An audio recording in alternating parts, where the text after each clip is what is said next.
கர்த்தருடைய பரிசுத்த நாமத்தை நன்றியோடு ஸ்தோத்திரிக்கிறேன். I gratefully praise the holy name of the Lord. இந்த மூன்றாம் நாள் கூட்டத்தையும் தேவன் நமக்கு ஆசீர்வாதமாக தந்திருக்கிறார். அதற்காக நாம் எல்லாரும் தேவனுக்கு நன்றி உள்ளவர்களாக காணப்படுவோமாக. God is blessed for having given us this third day of this series of Bible studies. Therefore, let us all be grateful to God. மூன்றாம் நாளிலே பெரிய காரியங்களை செய்வேன் என்று சொன்ன தேவன் நம்முடைய மத்தியிலே இன்றும் பெரிய காரியங்களை செய்யும்படியாக வந்திருக்கிறார். God who said I will do great things on the third day is in our midst today to do great things. கர்த்தரை தேடுகிறவர்களுக்கு அவர் நிச்சயமாக பதிலளிப்பார். அவர்களுடைய அவசியங்களை நிறைவேற்றுவார். He will surely answer those who seek him and he will supply their needs. நீங்கள் அவரை தேடினால் அவரை கண்டடைவீர்கள். If you seek him, you shall find him. அவரை தேடினால் அவர் உங்களுக்கு தென்படுவார். And if you seek him, he will appear to you. அவரை காண வாஞ்சித்தால் நீங்கள் அவரை காணலாம். If you desire to see him, you can see him. அவருடைய சத்தத்தை கேட்க விரும்பினால் அவருடைய சத்தத்தையும் நீங்கள் கேட்கலாம். If you want to hear his voice, you can hear his voice. வனாந்தரத்தை அதிர பண்ணுகிற தேவனுடைய சத்தம் இன்றைக்கு நம் ஒவ்வொருவரையும் ஒரு பெரிய ஆவிக்குரிய ஆசீர்வாதத்தை பெற்றுக்கொள்ளும்படி நமக்குள்ளே அது தொனிக்க போகிறது. The voice of God that shook the wilderness is going to resound in our midst to shower upon us great blessings. ஒரு மனிதனுடைய வாழ்க்கையை மாற்றுவது தேவனுடைய சத்தமே அல்லாமல் வேறொன்றுமே இல்லை. It is nothing else but the voice of God that can change a man's life. உலகம் இன்றைக்கு அறிவில் விருத்தி அடைந்திருக்கிறது. ஆனாலும் மனித வாழ்க்கையை மாற்றி அமைக்க இந்த உலகத்தில் தேவ சத்தம் அல்லாமல் வேற எந்த வல்லமையும் இன்னும் கண்டுபிடிக்கப்படவில்லை. The world is growing in knowledge, but no power has yet been found to change man's life because the voice of God alone can do it. அருமையான சகோதரனே சகோதரியே, தேவன் உன்னை குறித்து மிகவும் கருத்துடையவராய் இருக்கிறார் என்பதை இந்த மூன்றாம் நாள் கூட்டத்திலே நாங்கள் உங்களுக்கு அறிவிக்கிறோம். Beloved brother and sister, we would like to tell you that God is very concerned about you. உன்னை நேசிக்கிறபடியினால் தான் இந்த கூட்டங்களை கர்த்தர் வைத்திருக்கிறார். God has kept these meetings for you just because he loves you. தேவனுடைய நோக்கத்திலிருந்து நீ உன்னை விடுவித்துக் கொள்ள பார்த்தாலும் தேவன் உன்னை விடமாட்டார். அவருடைய சித்தத்தை உன்னிலே நிறைவேற்றி தான் அவர் தீர்வார். Even if you try to run out of his purpose concerning you, he will not let you go. He will have his will accomplished within you. நான் திக்குவாயன் என்று சொல்லி திட்டமிடப்பட்ட ஆண்டவருடைய சேவையின் என்று தப்பித்துக் கொள்ள பார்த்த மோசேயை ஆண்டவர் விட்டுவிட்டாரா? Moses tried to bow out of service by saying that he was a man of stammering lips and so he could not do what God asked him to do. But did God let him go? ஆரோனை மோசேக்கு வாயாக மாற்றி கொடுத்தார். அவனுடைய சாக்கு போக்குகள் எல்லாம் தவிடுபடியாய் மாற்றி விட்டார். God gave Aaron to be the mouthpiece of Moses so that all his excuses were not accepted. அவனை இஸ்ரவேலின் மீட்பனாகவே மாற்றினார். And he became the redeemer of Israel. அதுபோல நாம் இப்பொழுது கேட்டது போல எரேமியாவும் கூட நான் சிறு பிள்ளையாக இருக்கிறேன் என்று சொல்லி தப்பித்துக் கொள்ள பார்த்தான். தேவன் அவரை விடவில்லை. As we heard just now, Jeremiah also tried to escape by saying he is only a small child, but God did not let him go. மோசேக்கு ஆரோனை உதவி கொடுத்தது போல எரேமியாவுக்கு மனித உதவி அருளப்படவில்லை. ஆனாலும் அவனை இஸ்ரவேலுக்கு வெண்கல அலங்கமாய் மாற்றினார். அவனை தண்டாயுதமும் அஸ்திராயுதமுமாய் மாற்றினார். We see that God did not give him any human help like Moses was given, but God converted him into a battle axe so that he might be exalted as a brazen vessel. கர்த்தர் இன்றைக்கு உன்னையும் அழைக்கிறார். உனக்குள்ளேயும் ஒரு பெரிய வேலையை செய்ய விரும்புகிறார். அதை விசுவாசிக்கிறவர்கள் எல்லாரும் தனித்தனியாக உங்களுடைய கரங்களை உயர்த்தி ஆண்டவரை கொஞ்ச நேரம் மகிமைப்படுத்துங்கள். God has called you here and he wants to do a great work within you. All those who believe this, raise your hands and personally glorify God. ஹல்லேலூயா ஹல்லேலூயா. இன்று ஆபிரகாமுடைய பலிபீடங்களை பற்றி நாம் படிப்போமாக. We will now consider the altars of Abraham. Abraham 5 பலிபீடங்களை கட்டினான். Abraham built 5 altars. முதலாவது பலிபீடம் மோரே என்கிற இடத்தில் கட்டினான். The first altar was in Moreh. இரண்டாம் பலிபீடம் பெத்தேலுக்கும் ஆயிக்கும் நடுவாய் கட்டினான். The second altar was built between Bethel and Ai. மூன்றாம் பலிபீடம் மம்ரேயில் கட்டினான். The third altar was built in Mamre. நான்காம் பலிபீடம் அது 4 விதமான பலிகளை செலுத்தப்பட்ட இடம். And the fourth altar was a place where 4 kinds of altars were built. 4 விதமான பலிகள் ஒரே சமயத்தில் செலுத்தப்பட்ட அந்த இடம். A place where 4 kinds of sacrifices were made. ஐந்தாவது பலிபீடம் மோரியா மலையில் கட்டப்பட்ட பலிபீடம். The fifth altar was built on Mount Moriah. ஆபிரகாமின் பலிபீடங்களை இந்த படத்தில் நீங்கள் காணலாம். You can see in this picture the altars built by Abraham. இது முதலாம் பலிபீடம் மோரே என்கிற இடத்தில் கட்டப்பட்ட பலிபீடம். This was the first altar altar built at Moreh. இரண்டாம் பலிபீடம் பெத்தேலுக்கும் ஆயிக்கும் நடுவாக கட்டப்பட்ட The பலிபீடம். second altar was built between Bethel and Ai. மூன்றாம் பலிபீடம் மம்ரேயில் கட்டப்பட்ட பலிபீடம். The third altar was built at Mamre. அடுத்த பலிபீடம் 4 பலிகள் ஒன்றாக செலுத்தப்பட்டதான இடம். The fourth altar was a place where 4 kinds of sacrifices were made. ஐந்தாம் பலிபீடம் தான் மோரியா மலையிலே கட்டப்பட்ட பலிபீடம். The fifth altar was built at Mount Moriah. கர்த்தருக்கு ஸ்தோத்திரம். Praise the Lord. ஆபிரகாமுடைய ஜீவியத்தில் அநேக விசேஷங்களை நாம் காணலாம். நமக்கு நேரம் மிகவும் குறைவாயிருப்பதால் எல்லாவற்றையும் பற்றி கூற சமயமில்லை. சுருக்கமாக சிலதை சொல்லுகிறேன். There are many special things to mention about Abraham's life, but due to lack of time, I will be brief. Abraham முதலாவது அழைக்கப்பட்டவன். First of all, Abraham was called. இரண்டாவது அனுப்பப்பட்டவன். Secondly, he was sent. மூன்றாவது ஆசீர்வதிக்கப்பட்டவன். Thirdly, he was blessed. நான்காவது அரதேசியும் பரதேசியுமானவன். Fourthly, he was a stranger and a sojourner. நான் திரும்பவும் சொல்லுகிறேன். I say again. Abraham அழைக்கப்பட்டவன். First of all, he was called. அவன் அனுப்பப்பட்டவன். Secondly, he was sent. அவன் ஆசீர்வதிக்கப்பட்டவன். Thirdly, he was blessed. அவன் அரதேசியும் பரதேசியுமானவன். Fourthly, he was a stranger and a sojourner. கர்த்தருக்கு ஸ்தோத்திரம். Praise the Lord. முதலாவது அப்போஸ்தலர் 7ஆம் அதிகாரம் 3ஆம் வசனத்திலே கர்த்தர் ஆபிரகாமை வா என்று அழைத்தார். First of all, in Acts 7:3, God calls him saying, "Come." நீ உன் தேசத்தையும் உன் இனத்தையும் விட்டு புறப்பட்டு நான் உனக்கு காண்பிக்கும் தேசத்துக்கு வா என்றார். And said unto him, Get thee out of thy country and from thy kindred, and come into the land which I shall show thee. நான் உனக்கு காண்பிக்கும் தேசத்திற்கு வா. Come into the land which I will show thee. இது அவனுக்குண்டான அழைப்பை காண்பிக்கிறார். This shows his call. கர்த்தருக்கு ஸ்தோத்திரம். Praise the Lord. அவன் அழைப்புக்கு கீழ்ப்படிந்தான். He obeyed his call. அப்படியே கீழ்ப்படிந்து புறப்பட்டான். And in obedience he set out. கர்த்தருக்கு ஸ்தோத்திரம். ஆபிரகாமை அழைத்த தேவன் இன்று ஒவ்வொருவரையும் அழைத்துக் கொண்டே இருக்கிறார். Praise the Lord. God who called Abraham is calling each one of us today. நம்மை அழைக்கிறவர் உண்மையுள்ளவர். And he that has called us is faithful. உங்களை அழைத்தவர் என்றும் எழுதப்பட்டிருக்கிறது, உங்களை அழைக்கிறவர் என்றும் எழுதப்பட்டிருக்கிறது. It is written, he who has called you is faithful, and also he who calleth you is faithful. ஒரு முறை உன்னை அழைத்த தேவன் உன்னை அழைத்துக் கொண்டே இருக்கிறார். அவருடைய திட்டம் பரிபூரணமாக உன்னில் நிறைவேறும் வரைக்கும் உன்னை அழைத்துக் கொண்டே இருக்கிறார். God who called you once continues to call you, and he will continue to call you till his purpose concerning you is fulfilled. கர்த்தருக்கு ஸ்தோத்திரம். Praise the Lord. அடுத்ததாக ஆதியாகமம் 12ஆம் அதிகாரம் 1ஆம் வசனத்திலே ஆபிரகாமை கர்த்தர் போ என்று அனுப்பினார். Next we see God sending Abraham saying, "Go." கர்த்தர் ஆபிரகாமை நோக்கி நீ உன் தேசத்தையும் உன் இனத்தையும் உன் தகப்பனுடைய வீட்டையும் விட்டு புறப்பட்டு நான் உனக்கு காண்பிக்கும் தேசத்துக்கு போ.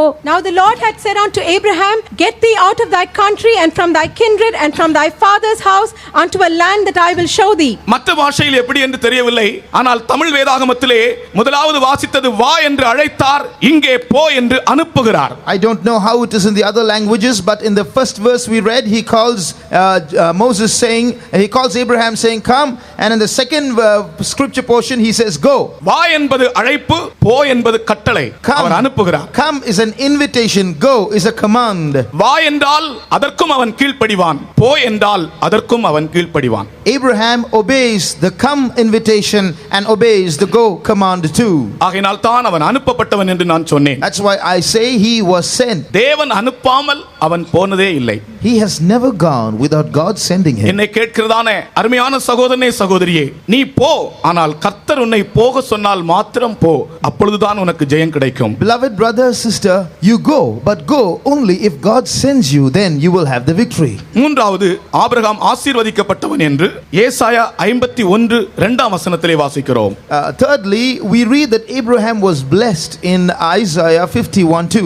உங்கள் தகப்பனாய ஆபிரகாமையும் உங்களை பெற்ற சாரானையும் நோக்கி பாருங்கள், அவன் ஒருவனாயிருக்கையில் நான் அவனை அழைத்து அவனை ஆசீர்வதித்து அவனை பெருக பண்ணினேன். நான் அவனை அழைத்து அவனை ஆசீர்வதித்து அவனை பெருக பண்ணினேன். I called him alone and blessed him and increased him. ஆபிரகாமை தேவன் ஆசீர்வதித்தார். God blessed Abraham. அவன் ஆசீர்வதிக்கப்பட்டவன். He was a blessed person. எப்படி ஆசீர்வதிக்கப்பட்டவன் என்றால், How was he blessed?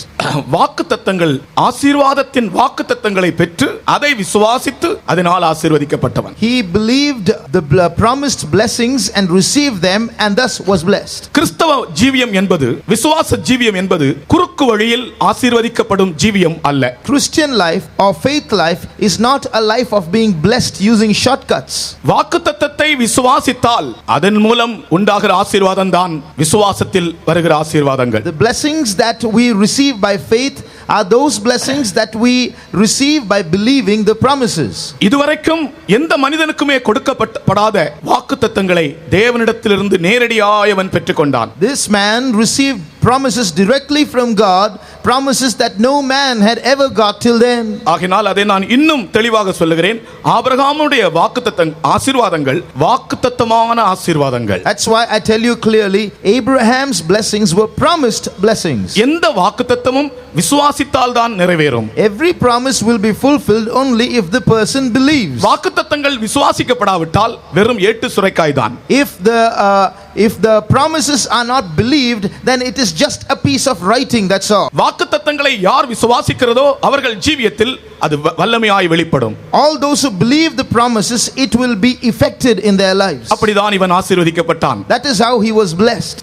எலியேசார் கூட ஆபிரகாமை பற்றி சாட்சி கூறும்போது லாபானுடைய வீட்டிலே போய் சொல்லுகிறான், என் எஜமானை தேவன் ஆசீர்வதித்திருக்கிறார். Eliezer, witnessing about Abraham and Laban's house, says, God has blessed my master. Eliezer ஆபிரகாமுடைய வீட்டிலே பிறந்து வளர்ந்தவன். Eliezer was born and brought up in Abraham's house. அவனுடைய வீட்டு விசாரணைக்காரன். He was Abraham's steward. எத்தனையோ காரியங்கள் ஆபிரகாமின் வீட்டில் உள்ள விஷயங்கள் அவன் அறிந்தவன். He knew so many things about Abraham's house. ஆபிரகாமின் வீட்டில் நடந்த சண்டைகள் அனைத்தையும் அறிந்தவன். He knew about all the skirmishes or the fights that went on in Abraham's house. ஆபிரகாமுடைய மனைவிக்கும் அவன் வேலைக்காரிக்கும் நடந்த சண்டைகள் யுத்தங்கள் எல்லாம் கண்டவனும் அறிந்தவனும். He was one who saw the fights that went on between Abraham's wife and servant. ஆனால் அதே வீட்டிலேயே ஜீவித்து வந்த இந்த எலியேசார் அந்த வீட்டை பற்றி கூறுகிற சாட்சி என்னவென்றால், என் எஜமானை தேவன் ஆசீர்வதித்திருக்கிறார். But look at the testimony that Eliezer gives about that very house in which he was brought up.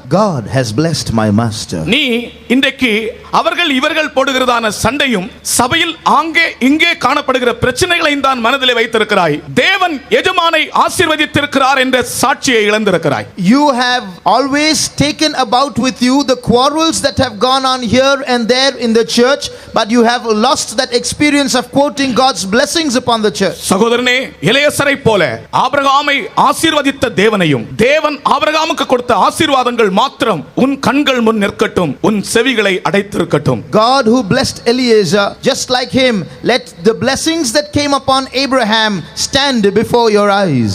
அவன் ஆசீர்வதிக்கப்பட்டவன். He was blessed. நான்காவது, அவன் அரதேசியும் பரதேசியும்.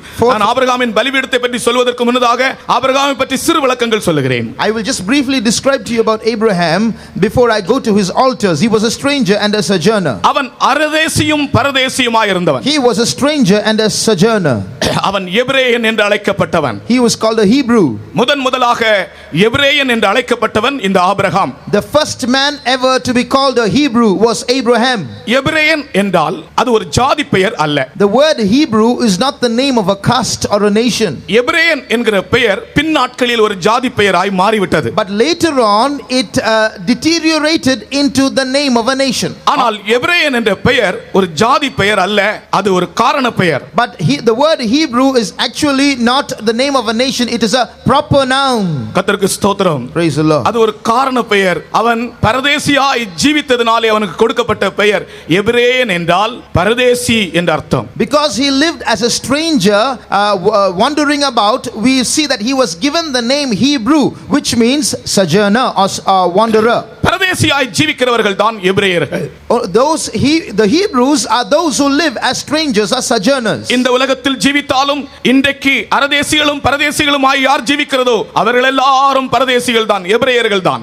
All those who live as strangers and sojourners in this world, they are all Hebrews. அப்படி என்றால் இங்கே இருக்கிற எபிரேயர்கள் எல்லாரும் ஒரு அல்லேலூயா சொல்லுவோமா? All the Hebrews here say hallelujah. அல்லேலூயா. சந்தோஷத்தோடு கைகள் உயர்ந்ததை நான் பார்த்தேன். எபிரேயன் என்று சொல்ல எவ்வளவு சந்தோஷம். I see every heart is elated to say, to claim that they are Hebrews. இது ஆபிரகாம் தன் ஜீவியத்தின் மூலம் சம்பாதித்த ஒரு பெயர். This is a name that Abraham earned for himself through his life. பின் நாட்களிலே எல்லா ஆபிரகாமின் சந்ததியாருக்கு எபிரேயன் என்ற பெயர் கொடுக்கப்பட்டது. Later on, his generation, his seed was called the Hebrews. கர்த்தருக்கு ஸ்தோத்திரம். Praise the Lord. இந்த ஆபிரகாம் தன் வாழ்க்கையிலே 5 இடங்களில் பலிபீடம் கட்டுகிறதாக நாம் பார்க்கிறோம். We see Abraham building altars in 5 places in his life. இந்த ஒவ்வொரு பலிபீடமும் ஆபிரகாமுடைய விசுவாசத்தின் வளர்ச்சியை காண்பிக்கிறதாய் காணப்படுகிறது. Every altar that he built shows a progressive development in his faith. ஒவ்வொரு இடத்திலும் காணப்படுகிற பலிபீடங்கள், ஒவ்வொரு இடத்திலும் அவன் பலிபீடத்தை கட்டும்போது அது அவன் தன் விசுவாச ஜீவியத்திலும் ஆவிக்குரிய ஜீவியத்திலும் வளர்ந்திருக்கிறான் என்பதை தெரியப்படுத்துகிறார். Every time he built an altar, he was only demonstrating that he had taken a stride in his faith life. முதலாவது மோரே என்கிற இடத்தில் கட்டுகிறான். ஆதியாகமம் 12ஆம் அதிகாரம் 6ஆம் வசனம். In Genesis 12:6 we read that his first altar was built at Moreh. Abram அந்த தேசத்தில் சுற்றித் திரிந்து சீகேம் என்னும் இடத்துக்கு சமீபமான மோரே என்னும் சமபூமி மட்டும் வந்தான். அக்காலத்திலே கானானியர் அத்தேசத்தில் இருந்தார்கள். And Abraham passed through. கர்த்தர் ஆபிராமுக்கு தரிசனமாகி உன் சந்ததிக்கு இந்த தேசத்தை கொடுப்பேன் என்றார். அப்பொழுது அவன் தனக்கு தரிசனமான கர்த்தருக்கு அங்கே ஒரு பலிபீடத்தை கட்டினான். And Abraham passed through the land unto the place of Sychem, unto the plain of Moreh, and the Canaanite was then in the land. And the Lord appeared unto Abraham and said, Unto thy seed will I give this land, and there builded he an altar unto the Lord who appeared unto him. பிரியமானவர்களே, Abraham கட்டின பலிபீடம் முதலாவது மோரே என்கிற இடத்திலே. First altar that Abraham built was at Moreh. Moreh என்ற வார்த்தையினுடைய அந்த பெயரின் அர்த்தம் போதகன், அல்லாவிட்டால் teacher, போதகன். The word Moreh means teacher. இதிலிருந்து 2 விளக்கங்களை நான் உங்களுக்கு சொல்லுகிறேன். From which I give you 2 explanations. ஒன்று, நாம் போதகர்களாக வேண்டும். Firstly, நம்முடைய கண்கள் போதகர்களை காண வேண்டும். First of all, we should become teachers. Secondly, our eyes should see teachers.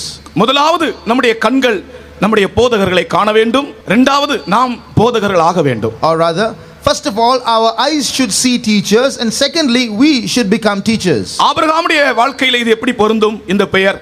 Now, how is this name applicable to Abraham's life? இதுவரைக்கும் மெசொப்பொத்தேமியாவிலே இருந்த நாள் வரைக்கும், ஊர் என்கிற கல்தேயருடைய பட்டணத்தில் இருந்த நாள் வரைக்கும் இவன் தன்னுடைய ஆத்துமாவுக்கு போதிக்கிற ஒரு போதகனை கண்டான் இல்லை. As long as he was in the land of Mesopotamia, long as he was in the Ur of the Chaldees, we don't see that he saw any teacher with his eyes. இவனுடைய ஆத்துமாவுக்கு போதிக்கக்கூடிய ஒரு போதகனை இவன் தன் வாழ்க்கையிலே கண்டான். But he did see a teacher who was able to teach to his soul. அதுதான் இவனுடைய வாழ்க்கையிலே உண்டான ஒரு மறுமலர்ச்சியின் தொடக்கம். That is the beginning of a revolution in his life. இந்த உலகத்தில் ஜீவிக்கிற எப்படிப்பட்ட மனிதருக்கும் உரிய தூது இது.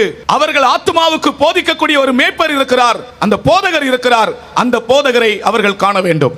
This is the message to every individual on earth. They have a teacher who can teach and instruct their soul. They have to find that teacher. ஏசாயாவிலே ஒரு வசனம் இருக்கிறது, உன் கண்கள் உன் போதகர்களை காணும் என்று. In Isaiah there is a verse which says, your eyes shall behold your teachers. நம்முடைய போதகர் கிறிஸ்து. அவர் இந்த உலகத்தில் நமக்கு போதகர்களையும் ஏற்படுத்தி இருக்கிறார். Our teacher is Christ, and he has appointed other teachers for us on earth. ஏசாயா 30ஆம் அதிகாரம் 20ஆம் வசனம் என்று நினைக்கிறேன். I think it is Isaiah 30:20. உன் கண்கள் உன் போதகர்களை காணும். உன் கண்கள் உன் போதகர்களை காணும். English. Thy teachers shall not be removed into a corner anymore, but thine eyes shall see thy teachers. உன் போதகர்கள் இனி ஒருபோதும் உனக்கு மறைந்திருக்க மாட்டார்கள். Thine eyes shall see thy teachers, and they shall not be removed into a corner anymore. உன் போதகர்கள் இனி ஒருபோதும் உனக்கு மறைந்திருக்க மாட்டார்கள். Your teachers will never be hidden to you anymore. அந்த வசனத்தை முழுமையாய் வாசியுங்கள். ஆண்டவர் உங்களுக்கு துன்பத்தின் அப்பத்தையும் உபத்திரவத்தின் தண்ணீரையும் கொடுத்தாலும் உன் போதகர்கள் இனி ஒருபோதும் மறைந்திருக்க மாட்டார்கள். உன் கண்கள் உன் போதகர்களை காணும். And though the Lord give you the bread of adversity and the water of affliction, yet shall not thy teachers be removed into a corner anymore, but thine eyes shall see thy teachers. ஆண்டவர் உங்களுக்கு துன்பத்தின் அப்பத்தை கொடுத்தாலும், although the Lord give you the bread of adversity, இனி உங்கள் கண்களுக்கு உங்கள் போதகர்கள் மறைந்திருக்க மாட்டார்கள். yet your teachers will no more be hidden from you. இந்த வசனத்திலிருந்து நான் விளங்கிக் கொண்டதை உங்களுக்கு அறிவிக்கிறேன். I will tell you what I understood from this verse. மனித வாழ்க்கையிலே துன்பம் என்பது மனித வாழ்க்கையோடு இசைந்த ஒன்றாய் இருக்கிறது. Now adversity is part and parcel of man's life. ஒரு இருளுக்கு பின் ஒரு பகலும், ஒரு மேட்டிற்கு பின் ஒரு பள்ளமும் ஒருங்கே அமையப்பட்டிருக்கிறது. Just like a day follows a night, and just like a valley, a mountain follows a valley. நீங்கள் வனாந்தரத்தில் பாருங்கள், மணற்குன்றுகளையும் பார்க்கலாம், மணற் பள்ளத்தாக்குகளையும் பார்க்கலாம். You can see luscious mountains and valleys in the wilderness. மனாந்தரத்திலே பாருங்கள், மணற்குன்றுகளையும் காணலாம், மணற் பள்ளத்தாக்குகளையும் காணலாம். You can see sand mounds and sand pits in the wilderness. கர்த்தருக்கு ஸ்தோத்திரம். Praise the Lord. உன்னுடைய ஜீவியத்திலும் கூட துன்பங்கள் என்பது உன்னுடைய வாழ்க்கையிலே ஒருங்கே அமையப்பட்டதா இருக்கிறது. So also adversity is inserted every now and then in your life. ஆனால் இந்த துன்பத்தின் நடுவில் ஒரு விசேஷம் என்ன? But between your adversities, what is so special? அநேகருடைய கண்களுக்கு துன்பங்கள் நடுவிலே போதகர்கள் மறைந்திருக்கிறார்கள். Men, in the middle of adversities, their teachers are hidden to many people. அவர்களுடைய போதகரும் மறைந்திருக்கிறார், அவர்களுடைய போதகர்களும் மறைந்திருக்கிறார்கள்.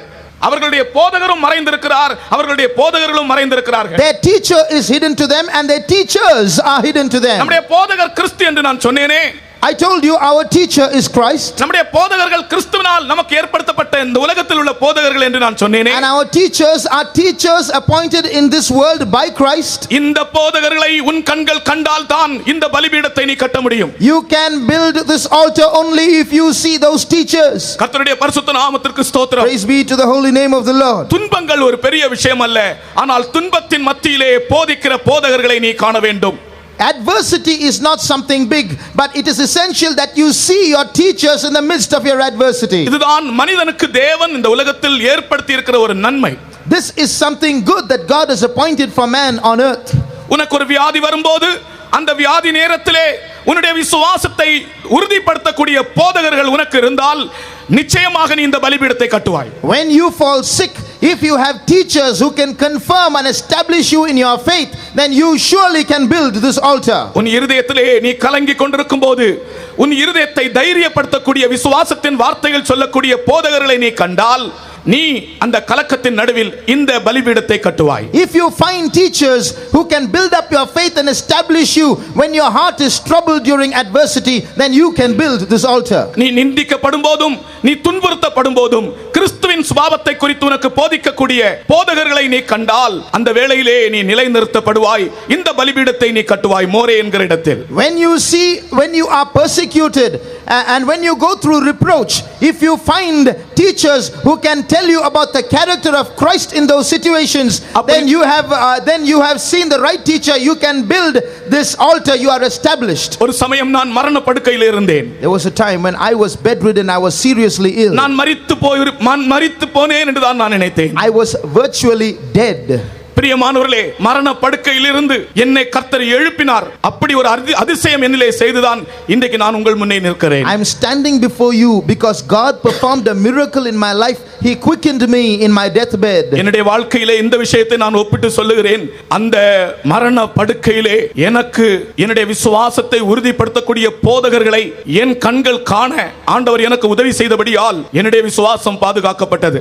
I compared my testimony with what I told you just now. My life was preserved because my eyes were able to see teachers who were able to establish my faith in my sick bed. எளியவனாகிய நானும் கூட மோரேயில் ஒரு பலிபீடம் கட்ட ஆண்டவர் எனக்கு கிருபை செய்தார். God helped me, a poor man, to build an altar at Moreh too. நம்மை விசுவாசத்தில் உறுதிப்படுத்தப்பட்ட போதகர்கள் நமக்கு கர்த்தர் இந்த உலகத்தில் வைத்திருக்கிறார். அவர்கள் இனி ஒருபோதும் உனக்கு மறைந்திருக்க மாட்டார்கள். உன் கண்கள் உன் போதகர்களை காணும். God has kept teachers for you to build up your faith. They shall not be in a corner anymore. Your eyes shall see your teachers. அப்படிதான் இந்த ஆபிரகாம் தனக்கு ஒரு போதகனை கண்டான். That's how Abraham saw a teacher for himself. ஆனால் அந்த நாட்களில் ஆபிரகாமுக்கு போதிக்கக்கூடிய ஒரு போதகன் இந்த உலகத்தில் இல்லை பிரியமானவர்களே. In this world, beloved, there was no such teacher to teach Abraham. அவனே மற்றவர்களுக்கு போதிக்கக்கூடிய போதகனாக கர்த்தர் மாற்றினார். Finally, God made him a teacher to others. அதுபோல இதன் இரண்டாம் பகுதி நாம் போதகர்களாய் மாற வேண்டும். That's why secondly we should become teachers. இந்த உலகத்தில் தேவனை விட்டு தூரமாய் போகிற, விசுவாசத்திற்கு அந்நியமாய் போகிற, பரிசுத்தத்திற்கு விலகி இருக்கிற அனைவருக்கும் சொல்லத்தக்க ஒரு போதகம் நமக்குள்ளே உண்டு. Now we have so many kinds of wrong teachings that will make இந்த உலகத்திலே தேவனை விட்டு விலகி போகிறவர்களுக்கு நமக்கு ஒரு தூது இருக்கிறது. We have a message to those who go out of the way of faith, to those who are strangers to the faith. நாம் எல்லாரும் இயேசுவை பற்றி அறிந்த ஒவ்வொருவனும் ஒரு போதகன் தான். ஆகையினால் தான் ஒரு டிராக்டர் எடுத்துக்கொண்டு ஒரு தெருவிலே நின்று கொண்டு அவன் போதிக்கிறான், இயேசு ரட்சிக்கிறார், இயேசு விடுவிக்கிறார் என்று. Each one of us who knows Jesus is in fact a teacher, because we stand on the streets and we distribute tracts and we tell others Jesus will save you and deliver you. கர்த்தருக்கு ஸ்தோத்திரம். Praise the Lord. நாம் போதகர்களாக வேண்டும். We have to become teachers. உண்மையான போதகனுக்கு பல தன்மைகள் உண்டு. A true teacher has many aspects. நான் இன்னைக்கு ஒரு 5 தன்மைகள் சொல்கிறேன். போதகனுக்கு இருக்க வேண்டிய 5 தன்மைகள். I will tell you 5 characteristics of a teacher. முதலாவது, ஒரு போதகன் மற்றவர்களுடைய, தன்னுடைய சீஷனுடைய, தன்னை விட குறைந்தவர்களுடைய பாதங்களை கழுகக்கூடியவனாய் இருக்க வேண்டும். First of all, the teacher should be in a position to wash the feet of those who are under him. யோவான் 13ஆம் அதிகாரத்தில் இயேசு சொன்னார், போதகனாகிய நானே உங்கள் கால்களை கழுவினேன். In John chapter 13, Jesus says, if I who am your master or teacher wash your feet. வாசிங்கள் 13ஆம் அதிகாரம் 14ஆம் வசனம். 13:14 of John. ஆண்டவரும் போதகருமாகிய நானே உங்கள் கால்களை கழுவினதுண்டானால் நீங்களும் ஒருவருடைய கால்களை ஒருவர் கழுவ கடவீர்கள். If I then, your Lord and Master, have washed your feet, ye also ought to wash one another's feet. போதகனுடைய முதல் தன்மை தாழ்மை. The first characteristic feature of a teacher is humility. இயேசு, போதகராகிய இயேசு இந்த தாழ்மையை அவர்களுக்குள் வெளிப்படுத்தினார். Jesus was the teacher. He revealed this humility to them. அதை ஏன் அவர் செய்தார் என்றால், தன்னுடைய சீஷர்களுக்குள்ளே அப்படிப்பட்ட ஒரு தாழ்மை சுபாவம் அந்த நாட்களில் இல்லாமல் இருந்ததை அவர் உணர்ந்தார். He realized that his disciples did not have such a humility those days. That's why he performed this act.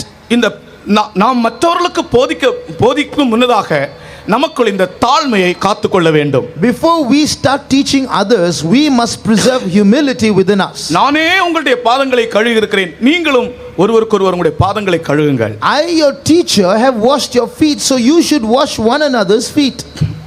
கர்த்தராகிய இயேசு கிறிஸ்து ஒரு தாழ்மையின் சொரூபமாய் இந்த உலகத்தில் காணப்பட்டார். The Lord Jesus Christ was an epitome of humility in this world. அவர் தன்னை குறித்து மேன்மை பாராட்ட மாட்டார். He never boasted about himself. நம்மை குறித்து நாமே பெருமையாய் பேசக்கூடாது.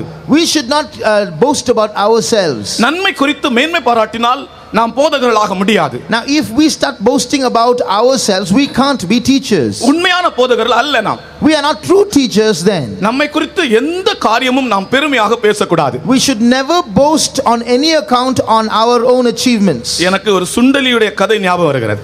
I remember the story of a mouse.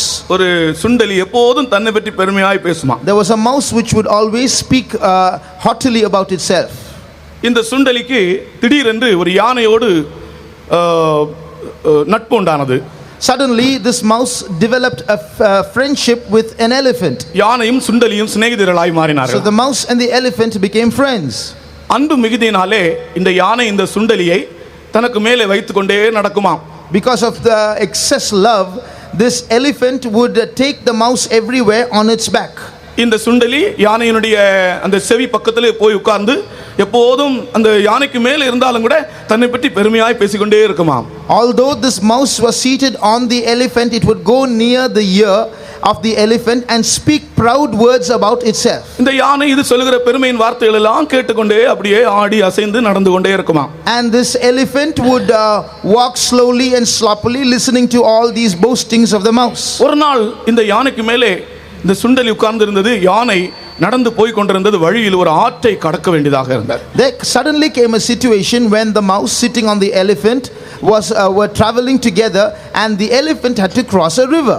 அப்பொழுது இந்த யானை அந்த ஆற்றின் நடுவே போடப்பட்டிருக்கிற ஒரு மரப்பாலத்தை தாண்டி போக வேண்டும். அந்த மரப்பாலத்தின் மேல் அந்த யானை மெதுவாக அடி வைத்து அந்த பாலத்தை கடந்துதான். So this elephant had to now cross a wooden bridge, and the elephant had to place its steps very carefully and slowly, and finally it crossed the bridge. மரப்பாலத்தின் மத்தியிலே போன உடனே அந்த மரப்பாலம் அப்படியே அசைந்ததாம். In the middle of the bridge started shaking. ஆனாலும் யானை மெதுவாக நடந்து அந்த கரையில் போய் விட்டது. Nevertheless, the elephant started crossing that bridge slowly and reached the other end. அங்கே அடுத்த கரையிலே போன உடனே on the other shore, அவர்கள் கொஞ்ச தூரம் நடந்து போனார். when they had walked a certain distance, அப்பொழுது சுண்டலி மேல இருந்து யானை இடத்திலே சொன்னதாம், the mouse told the elephant from top, அந்த மரப்பாலம் ஏன் அசைந்தது தெரியுமா என்று கேட்டுதான். Do you know why that a bridge shook like that? அப்ப யானை ஒன்று சொல்லவில்லை. The elephant gave no answer. இல்ல, நான் அதை பற்றி சிந்திக்கவில்லை, நான் நடந்து வரும்போது அது அசைந்தது, நான் எப்படியோ வந்து விட்டேன் என்று பதில் சொன்னது. The elephant said, I just walked and in the middle of the bridge it shook. I didn't give it a thought. சுண்டலி சொன்னதாம், அந்த மரப்பாலத்தை நீ தாண்டும் போது உனக்கு மேலே இருந்து நான் ஒரு அழுத்தினேன், ஆகையினால் தான் அந்த பாலம் ஆடியது என்று. The mouse said, when you were in the middle of the bridge, with my feet I gave some extra pressure on you. That's why the bridge shook. யானை அப்படியா என்று சொல்லிக் கொண்டே நடந்து போய் கொண்டிருக்கலாம். The elephant said, is that so? And went on walking. இப்படிதான் நம் அநேகருடைய பெருமை பாராட்டல் பிரியமானவர்களே. நாம் எங்கே இருக்கிறோம், யார் நம்மை சுமப்பது, இதென்றும் நினைக்காமல் நாம் எத்தனையோ சந்தர்ப்பங்களிலே நம்மை குறித்து நாம் பெருமையாய் பேசி இருக்கிறோம், பெருமை பாராட்டி இருக்கிறோம். இதற்காக எல்லாம் நாம் வருந்த வேண்டும். இப்படிப்பட்ட பெருமைகள் மோரே என்கிற இடத்தில் ஒரு பலிபீடத்தை கட்ட நமக்கு தடையாக இருக்கும். Beloved, we should not have such empty boastings. Such empty boastings will be a hindrance to our building the altar at Moreh. இயேசு தாழ்மை உள்ளவர், மற்றவங்களுடைய பாதங்களை கழுவினார். Jesus was humble and he washed the feet of others. இரண்டாவது, போதகனுடைய இரண்டாம் தன்மை. The second characteristic feature of a teacher. போதகன் தனக்கு தானே போதிக்க வேண்டும். The teacher should first of all teach himself. கர்த்தருக்கு ஸ்தோத்திரம். Praise the Lord. ரோமர் 2:19 In Romans 2:19, நீ உன்னை குருடருக்கு வழிகாட்டியாகவும் அந்தகாரத்தில் உள்ளவர்களுக்கு வெளிச்சமாகவும் பேதைகளுக்கு போதகனாகவும் குழந்தைகளுக்கு உபாத்தியாயனாகவும் இப்படி இருக்க மற்றவனுக்கு போதிக்கிற நீ உனக்கு தானே போதியாமல். உண்மையான போதகன் என்றால் அவன் தனக்கு தானே போதிக்க வேண்டும். Thou therefore which teachest another, teachest thou not thyself? A true teacher should teach himself. இந்த பலிபீடத்தை கட்ட வேண்டும் என்றால் தனக்கு தானே போதிக்க வேண்டும். அப்படிப்பட்டவன் தான் இந்த பலிபீடத்தை கட்ட முடியும். Only a man who teaches himself can build such an altar. மூன்றாவது, thirdly, ஒரு போதகன் தன் சரீரத்தை ஒடுக்கி கீழ்ப்படுத்த வேண்டும். A teacher should bring his body and keep it under subjection. 1 கொரிந்தியர் 9:27. 1 Corinthians 9:27. மற்றவர்களுக்கு பிரசங்கம் பண்ணுகிற நான் தானே ஆகாதவனாய் போகாதபடிக்கு என் சரீரத்தை ஒடுக்கி கீழ்ப்படுத்துகிறேன். I keep under my body and bring it unto subjection, lest that by any means when I have preached to others, I myself should be a castaway. தன் சரீரத்தை ஒடுக்கி கீழ்ப்படுத்துகிறவன் தான் உண்மையான போதகன். A true teacher will be in a position to keep his body under control or subjection. அருமையானவர்களே, நம்முடைய சரீரம் நாம் நம்முடைய போதனைக்கு எதிராக எழும்பும்போது தேவ வல்லமையினாலும் கிருபையினாலும் இந்த சரீரத்தை ஒடுக்க வேண்டும். When our body makes demands contrary to our own teachings, by the power of God and by the grace of God, we should control and keep this body in subjection. கிருபைதான் பிரதானமானது. Grace is most important. நம்முடைய சரீரத்தை ஒடுக்க கிருபையும் தேவனுடைய வல்லமையும் இன்றியமையாதது.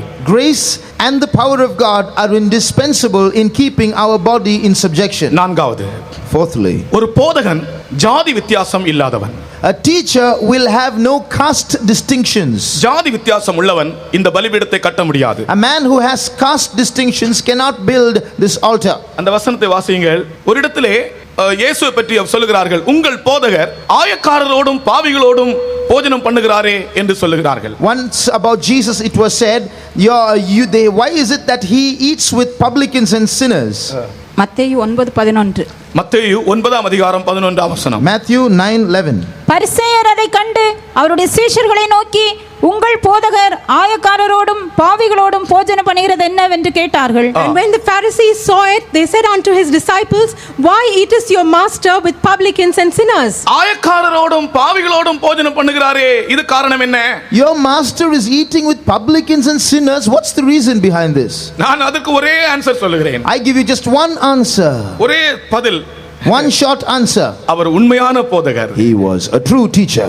அவர் இந்த கேள்விக்கு பதில் அதுதான். அவர் உங்களுடைய போதகர் ஆயக்காரரோடும் பாவிகளோடும் போஜனம் பண்ணுகிறாரே என்று கேட்டால் அதற்கு பதில் அவர் உண்மையான போதகரானபடியால் அப்படி செய்கிறார். So if this question is asked, why is your master eating with publicans and sinners, the true answer is he is the true teacher. That's why he is doing it. எந்த மனிதனையும் அவர் சொந்தமாக நினைக்கிறவர் அவர் உண்மையான போதகர். A true teacher is one who claims any man to be his own. நாயக்காரனா இருந்தாலும், be it a publican, அவன் பாவியா இருந்தாலும், or a sinner, அவன் பரிசேயனா இருந்தாலும், or a Pharisee, எந்த ஜாதியனானா இருந்தாலும், or a man of any caste, அவர்கள் நடுவிலே வித்தியாசம் இல்லாமல் அவர்களை ஒன்றாக்குகிற மனதோடு அவர் காணப்பட்டார். ஆகையினால் அவர் மெய்யான போதகர். He is a teacher, a true teacher, if he makes his instructions with the sole purpose of unifying a diverse kind of people. இந்த மூன்றாம் நாள் கூட்டத்தில் நான் சுவிசேஷமாய் உங்களுக்கு அறிவிக்கிற சத்தியம், ஜாதி வித்தியாசத்தை காண்பிக்கிறவர்கள் இந்த பலிபீடத்தை கட்ட முடியாது. The truth that I announced to you on this third day of these meetings is that those who have caste distinctions cannot build this altar. உயர்ந்தவன் தாழ்ந்தவன் என்கிற வித்தியாசத்தை பார்க்கிறவர்கள் இந்த மோரே என்கிற பலிபீடத்தை கட்ட முடியாது. Those who have show distinctions between high caste and low caste cannot build this altar at Moreh. எல்லார் மத்தியிலும் ஒரே விதமாக எல்லாரையும் நேசித்து பழகி ஒன்றாக்குகிறவர்கள் உண்மையான போதகர்கள், அவர்கள் தான் இந்த மோரே என்கிற இடத்தில் பலிபீடம் கட்ட முடியும். Those who love others equally and get acquainted with others equally, they are the ones who will build this altar. கர்த்தருக்கு ஸ்தோத்திரம். Praise the Lord. இப்படி போதகனை பற்றி சொல்ல போனால் இன்னும் நிறைய காரியங்கள் உண்டு. Now there are so many other things that we can continue to say about teachers. போதகர்கள் தான் இந்த பலிபீடத்தை கட்டுகிறார்கள். Teachers alone can build this நாம் altar. உண்மையான போதகர்களாய் காணப்பட்டு இந்த மோரே என்கிற இடத்திலே இந்த பலிபீடத்தை கட்டி எழுப்புவோமாக. So let us be true teachers building this altar at Moreh. பிற்காலத்தில் ஆபிரகாம் உலகத்தில் உள்ள அனைவருக்குமே ஒரு போதகனாக மாறிவிட்டான். Later on Abraham became a teacher instructing the whole world. தனக்கு ஆண்டவர் வெளிப்படுத்தின தரிசனங்களையும் தனக்கு ஆண்டவர் வெளிப்படுத்தின விசுவாசத்தையும் மற்றவர்களுக்குள்ளே புகுத்தும்படிக்கு அவன் ஒரு நல்ல போதகனாக மாறிவிட்டான். He became a good teacher, apt enough to put into others the vision that he had seen and the faith that he had about God. ஆகையால் தான் அவன் விசுவாசிகளின் பிதா என்று அழைக்கப்பட்டான். Which is why he is called the father of all them that believe. விசுவாசிகளின் பிதா, the father of all those who believe. விசுவாசிக்கிறவர்கள் ஆபிரகாமின் பிள்ளைகள். All those who believe are the children of Abraham. விசுவாசிக்கிறவர்கள் எல்லாரும் கரங்களை உயர்த்தி கொஞ்ச நேரம் ஸ்தோத்திரம் பண்ணுவோம். All those who believe, raise your hands and praise God for some time. விசுவாசிக்கிறவர்கள் எல்லாரும் கர்த்தரை ஸ்தோத்திரம் So பண்ணுவோமாக. praise God who believe. ஹalleluya ஹalleluya ஹalleluya ஹalleluya ஹalleluya ஹalleluya. விசுவாசத்தின் ஆதியும் அந்தமானனல் இயேசுவை நோக்கி செல்லுவோம். விசுவாசத்தின் ஆதியும் அந்தமானனல் இயேசுவை நோக்கி செல்லுவோம். நேசிக்கிறோம் என்னையோ மீட்க வந்த கிருபையாய் விசுவாச பாதையில் முன் செல்லவே.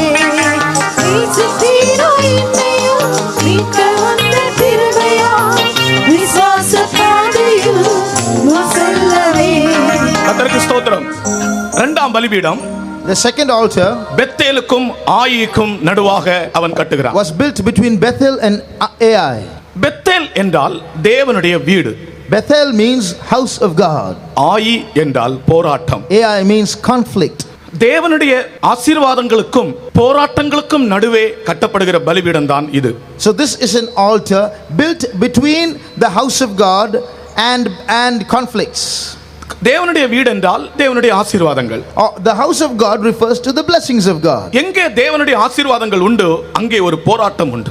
Where there are blessings given by God, there will be conflicts too. கர்த்தருக்கு ஸ்தோத்திரம். Praise the Lord. நீ எந்த அளவு ஆசீர்வதிக்கப்படுகிறாயோ அந்த அளவு உனக்கு ஒரு போராட்டமும் உண்டு. Depending on how you are blessed, you will have conflicts too. ஆனால் அதிலே நாம் என்ன செய்ய வேண்டும் என்பதை ஆபிரகாம் நமக்கு செய்து காண்பித்து விட்டார். But Abraham demonstrated to us what we should do in such situations. Bethel என்பது தேவனுடைய ஆசீர்வாதங்கள், தேவனுடைய வீடு. Bethel, ஆயி என்பது போராட்டம். இந்த தேவனுடைய ஆசீர்வாதங்களுக்கும் போராட்டங்களுக்கும் நடுவாக அவன் ஒரு பலிபீடத்தை எழுப்புகிறான். Bethel refers to the house of God or the blessings of God. Ai shows conflicts, but Abraham built a house between them both. அநேகருக்கு இந்த இடத்தில் ஒரு கேள்வி. Abraham built an altar. Many at this time have a question to ask. அநேகருக்கு ஒரு கேள்வி எழும்புகிறது.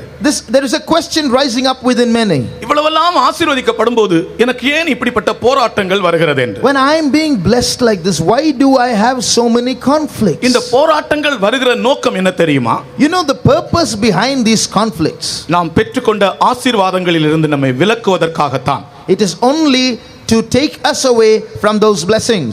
நாம் பெற்றுக்கொண்ட ஆசீர்வாதங்களை மறுதலிக்கும்படியாகத்தான். It is only to make us deny those blessings. இயேசுவை பற்றி சொல்லப்பட்டிருக்கிறது, அவர் தன்னைத்தானே மறுதலிக்க மாட்டார். About Jesus it is said he cannot deny himself. அவர் தன்னைத்தானே மறுதலிக்க மாட்டார். he cannot deny himself. சகோதரனே சகோதரியே, உன்னுடைய ஒரு சிறிய பலவீனத்தை கூட நீ சொல்லி உனக்கு கொடுக்கப்படுகிற ஆசீர்வாதத்தை நீ மறுதலிக்க கூடாது. Beloved brother, sister, do not quote any one of your weaknesses and thus forfeit any of your blessings. உன்னுடைய பலவீனத்தையே நீ எண்ணி அதை பேசி உன்னுடைய ஆசீர்வாதத்தை, உனக்கு கொடுக்கப்பட்டிருக்கிற ஆசீர்வாதத்தை நீ மறுதலிக்க கூடாது. Reckoning all your weaknesses and speaking about them, don't lose your blessings. ஆசீர்வாதத்திற்கும் போராட்டத்திற்கும் நடுவே நீ ஒரு பலிபீடத்தை கட்டி எழுப்ப வேண்டும். You must build an altar between your blessings and your conflicts. ஆகையால் தான் யாக்கோபு அப்போஸ்தலன் சொல்லுகிறார், ஒருவன் துன்பப்பட்டால் அவன் ஜெபம் பண்ண கடவன். That is why it is written by James, if any man is afflicted, let him pray. நீ காத்திருந்து எத்தனையோ நாட்கள் காத்திருந்து உபவாசித்து ஒரு ஆசீர்வாதத்தை பெற்றிருப்பாய். ஆனால் அந்த ஆசீர்வாதத்தை பெற்றுக்கொண்ட பின்பு அந்த ஆசீர்வாதத்திலிருந்து உன்னை விலக்கும்படி உனக்கு எதிராய் ஒரு போராட்டம் வரும். நீ பயப்படாதே. இன்றைக்கு தேவனுடைய வசனம், நீ இந்த போராட்டத்திற்கும் ஆசீர்வாதத்திற்கும் நடுவே ஒரு பலிபீடத்தை கட்டி எழுப்பு. After long waiting and tarrying and praying, you may have received blessings, and soon after you may have encountered conflicts to take away that blessings. Do not fear, do not worry. You rise up and pray. Build an altar between those blessings and the conflicts. ஒருவன் துன்பப்பட்டால் அவன் ஜெபம் பண்ண கடவன். Is any afflicted? Let him pray. யாக்கோபு 5ஆம் அதிகாரம் 13ஆம் வசனத்திலே, நீ துன்பப்படும்போது இந்த பலிபீடத்தை நீ கட்டி எழுப்புவாயாக. James 5:13, if you are afflicted, you build this altar. பலிபீடம் என்றால் ஆண்டவருக்கு உன்னை முற்றுமாக அர்ப்பணிக்கிற வாழ்க்கை. Altar shows a life of totally surrendering to God. துன்பங்களுக்கோ போராட்டங்களுக்கோ உன்னை நீ அர்ப்பணிக்காமல் ஆண்டவருக்கு மாத்திரம் உன்னை நீ அர்ப்பணித்து விடு. அப்பொழுது உனக்கு எதிராய் வருகிற போராட்டங்கள் உன்னை விட்டு ஓடிவிடும். Don't yield to those afflictions or conflicts. Surrender only to God. Then those conflicts will flee away from you. கிறிஸ்து இயேசுவுக்குள் தேவபக்தியாய் நடக்க விரும்புகிற அனைவரும் துன்பப்படுவார்கள். All that will live godly in Christ shall suffer persecution. உலகத்தில் தேவபக்தி இல்லாதவர்களுக்கு துன்பமும் இல்லை. Those who do not live a godly life in this world may not have persecutions. நன்றாக இருக்கிறார்கள். They are all well off. அவர்களுக்கு பிரச்சனைகளே கிடையாது. No problems at all. ஆனால் கிறிஸ்து இயேசுவுக்குள் தேவபக்தியாய் நடக்க விரும்புகிறவர்கள் துன்பப்படுவார்கள். But those who want to live a godly life in Christ, they will be afflicted. அப்படி துன்பப்படும்போது, when they are afflicted, அந்த துன்பத்திற்கு அவர்கள் அடிபணியாமல் ஆசீர்வாதத்தை கொடுத்த தேவனுக்கு அவர்கள் ஒரு பலிபீடம் கட்ட வேண்டும். They should not bow to those afflictions. On the other hand, they should build an altar to the God who blessed them. அப்பொழுது நடப்பது என்ன தெரியுமா? Then you know what will happen? சத்துரு வெள்ளம் போல் வரும்போது ஆவியானவர் அவனுக்கு விரோதமாய் கொடியேற்றுவார். When the enemy shall come against you like a flood, the Spirit of God will raise up a standard or a banner against you. ஏசாயா 59:19. Isaiah 59:19. சத்துரு வெள்ளம் போல வரும்போது, when the enemy comes like a flood, ஆவியானவர் அவனுக்கு விரோதமாய் கொடியேற்றுவார். the Spirit of God will raise up a banner against him. அப்பொழுது சூரியன் அஸ்தமிக்கும் திசை தொடங்கி கர்த்தரின் நாமத்துக்கும் சூரியன் உதிக்கும் திசை தொடங்கி அவருடைய மகிமைக்கும் பயப்படுவார்கள். வெள்ளம் போல் சத்துரு வரும்போது கர்த்தருடைய ஆவியானவர் அவனுக்கு விரோதமாய் கொடியேற்றுவார். வெள்ளம் போல் சத்துரு வரும்போது, when the enemy comes like a flood, அத மட்டும் இங்கிலீஷ்ல படிங்க. When the enemy shall come in like a flood, the Spirit of the Lord shall lift up a standard against him. எல்லாரும் இந்த வசனத்தை சொல்லுவோம். இந்த வசனத்தை இந்த வார்த்தை எல்லாரும் சொல்லுவோம். Everyone repeat this verse. வெள்ளம் போல் சத்துரு வரும்போது கைகளை இப்படி காட்டி சொல்லணும். Raise your hands and say it. வெள்ளம் போல் சத்துரு வரும்போது, when the enemy shall come up like a flood, ஆவியானவர் அவனுக்கு விரோதமாய் கொடியேற்றுவார். the Spirit of the Lord shall lift up a standard against him. இந்த வசனத்தை எல்லாரும் சொல்லுங்கள் சத்தமாக. All say it loudly. உங்களுடைய பிரச்சனைகள் மத்தியிலே இந்த வசனத்தை நீங்கள் சொல்லுங்கள். In the middle of your problems, say this verse. வெள்ளம் போல் சத்துரு வரும்போது, when the enemy comes in like a flood, ஆவியானவர் அவனுக்கு விரோதமாய் கொடியேற்றுவார். the Spirit of the Lord shall lift up a standard against him. Hallelujah. ஜெயம் ஜெயம் அல்லேலூயா, ஜெயம் ஜெயம் எப்போதும். அல்லேலூயா, ஜெயம் எப்போதும் இயேசுநாதன். ஜெயம் ஜெயம் எப்போதும் இயேசுநாதன். ஜெயம் ஜெயம் எப்போதும். ஜெயம் ஜெயம் அல்லேலூயா, ஜெயம் ஜெயம் எப்போதும். ஜெயம் ஜெயம் அல்லேலூயா, ஜெயம் ஜெயம் எப்போதும். இயேசுநாதன் நாமத்துக்கு ஜெயம் ஜெயம் எப்போதும். அல்லேலூயா. பைபிள் ஸ்டடியா இருந்தாலும் எனக்கு இடையே இப்படி ஒரு பாட்டு ஞாபகம் வந்தா நான் பாடத்தான் செய்வேன். I like to sing some songs, although it is a Bible study, to insert songs here and there. ஏனென்றால் நம்முடைய உபதேசம் தான் பாட்டு. Because our doctrine itself is a song. கர்த்தருக்கு ஸ்தோத்திரம். Praise the Lord. இப்போ நாம் பாடின பாட்டிலே இந்த கொடியை காணவே முடியவில்லை. I can't see the flag flying high in the song the way you sing. கொடி அரை கம்பத்தில் பறந்தால் அர்த்தம் யாரோ மரித்திருக்கிறார்கள் என்று. If the flag is flying half the mast up, then it means someone is dead. அல்லது துக்கமாக இருக்கிறது என்று அர்த்தம். Or it's a time of sorrow. இப்பொழுது கொடி அரை கம்பத்தில் தான் பறக்கிறது, முக்கா கம்பத்தில் பறக்கிறது சில ஆட்களுக்கு. The flag is not lifted கொடி up only. உயர்த்துவார் என்று தான் சொல்லப்படுகிறது. Lift up the banner, lift up the flag. சத்துரு வெள்ளம் போல் வரும்போது ஆவியானவர் அவனுக்கு விரோதமாய் கொடி ஏற்றுவார். When the enemy comes in like the flood, the spirit of the Lord will raise up a standard against him. இப்ப பாடும்போதே தெரியும் அந்த கொடி ஏற்றப்படுவது. Now as you sing, let the flag fly high. ஜெயம் ஜெயம் அல்லேலூயா ஜெயம் ஜெயம் ஓரி ஷபல கரபல கதுலபல ஜெயம் ஜெயம் எப்போது இயேசுநாத நாமத்துக்கு ஜெயம் ஜெயம் எப்போது இயேசுநாத நாமத்துக்கு ஜெயம் ஜெயம் எப்போது ஜெயம் ஜெயம் அல்லேலூயா ஜெயம் எப்போது ஜெயம் ஜெயம் அல்லேலூயா ஜெயம் ஜெயம் எப்போது இயேசுநாத நாமத்துக்கு ஜெயம் ஜெயம் எப்போது இயேசுநாத நாமத்துக்கு இயேசுவின் பிள்ளைகளுக்கு ஜெயம் ஜெயம் ஜெயம் எப்போது ஜெயம் ஜெயம் அல்லேலூயா எப்போது ஜெயம் சத்துரு ஜெயம் தோற்று போனான். ஹல்லேலூயா. எப்போது இயேசுநாத நாமத்துக்கு ஆமென். ஜெயம் ஜெயம் எப்போது இயேசுநாத நாமத்துக்கு ஜெயம் ஜெயம் எப்போது விபரக ஷரப கதுலா இதபௌதர போராட்டங்கள் நடுவிலே பெத்தேலுக்கும் ஆயிக்கும் நடுவிலே அன்பான தேவனுடைய பிள்ளையே ஆண்டவருக்கு என்று ஒரு பலிபீடத்தை கட்டுங்கள். Dear beloved child of God, in the middle of your conflicts between Bethel and Ai, build an altar for God. மிலிட்டரியில் இருக்கிற ஒரு விசுவாசி சகோதரன் வந்து ஒரு சாட்சி சொன்னார். There was a believer who was in military service who testified like this. திடீரென்று நடுராத்திரியில் ஒரு siren. Suddenly there was a siren at midnight. எல்லாரும் போய் இந்த ட்ரெஞ்சிலே படுத்துக் கொள்ளுங்கள் என்று. All of you go and hide in the trench. அங்களுடைய வீடுகளை விட்டு ஓடி பக்கத்தில் இருந்த ட்ரெஞ்சிலே போய் படுத்தார்கள். They ran out of their houses and went and hid in the trenches. திடீரென்று குண்டு மழை பொழியப்பட்டது. Suddenly there was a rain of bombs and explosions. கீழே அந்த சகோதரன் சொல்கிறார், நானும் என்னுடைய மனைவியும் அந்த ட்ரெஞ்சிலே போய் படுத்துக்கொண்டோம். That brother was saying, my wife and I, we lay down in that trench. எல்லா இடத்திலும் இருட்டடிப்பா இருந்தது. Everywhere it was dark. பாம்பு வெடிக்கிற சத்தம். We could hear the sound of explosions. அப்பொழுது நாங்கள் கர்த்தரை நோக்கி பார்த்து உம்மை நம்பினோர் மாண்டதில்லை என்று நாங்கள் பாடிக்கொண்டே அந்த ட்ரெஞ்சிலே படுத்தோம் என்று சொன்னார். In this trench we were looking to God and we were singing, they that trust in thee shall never be ashamed. உம்மை நம்பினோர் மாண்டதில்லை என்கிற பாட்டை பாடினார். They that trust in thee shall not perish. ஆண்டவருக்கு முற்றுமாய் எங்களை அர்ப்பணித்தோம். We surrendered ourselves fully to God, he said. அந்த ட்ரெஞ்சுக்குள் இருந்து கொண்டு பாவ அறிக்கை செய்தோம். We confessed our sins inside that trench. கர்த்தாவே உம்மை அல்லாமல் யாரும் இல்லை என்று அவரை அண்டிக் கொண்டோம். And we cleaved to him saying, Lord, we have no one else but thee. எங்களை சுற்றிலுமாக பாம்புகள் வெடித்தது, எங்களுக்கு சேதம் உண்டாகவில்லை. Bombs were raining all around us, but we have suffered no hurt. துன்பங்கள் நடுவிலே பலிபீடங்களை கட்டுங்கள். Therefore build your altar in the middle of your conflicts. உங்களுடைய குடும்பத்தில் ஏதாவது ஒரு பிரச்சனை வந்தவுடனே நீங்கள் பிரச்சனையை நோக்கி பார்க்காமல் ஜீவியத்தை சரிப்படுத்திக் கொள்ளுங்கள். When your family encounters problems, do not try to set the problem right. Try to set your life right. உன்னுடைய வேலையிலே ஒரு பிரச்சனையா, நீ பிரச்சனைக்கு நேராக ஓடாதே, உன்னுடைய ஜீவியத்தை சரிப்படுத்து, வேலை சரியாகிவிடும். Now if there's a problem in your work spot, don't try to set the problem right. You sanctify your life and the problem will be solved. சபையிலே ஒரு பிரச்சனையா, Is there a problem at church? தேவனுடைய ஊழியக்காரரே, நம்முடைய ஜீவியத்தை நாம் சரிப்படுத்திக் கொள்வோம், சபையில் உள்ள பிரச்சனைகள் எல்லாம் சரியாகிவிடும்.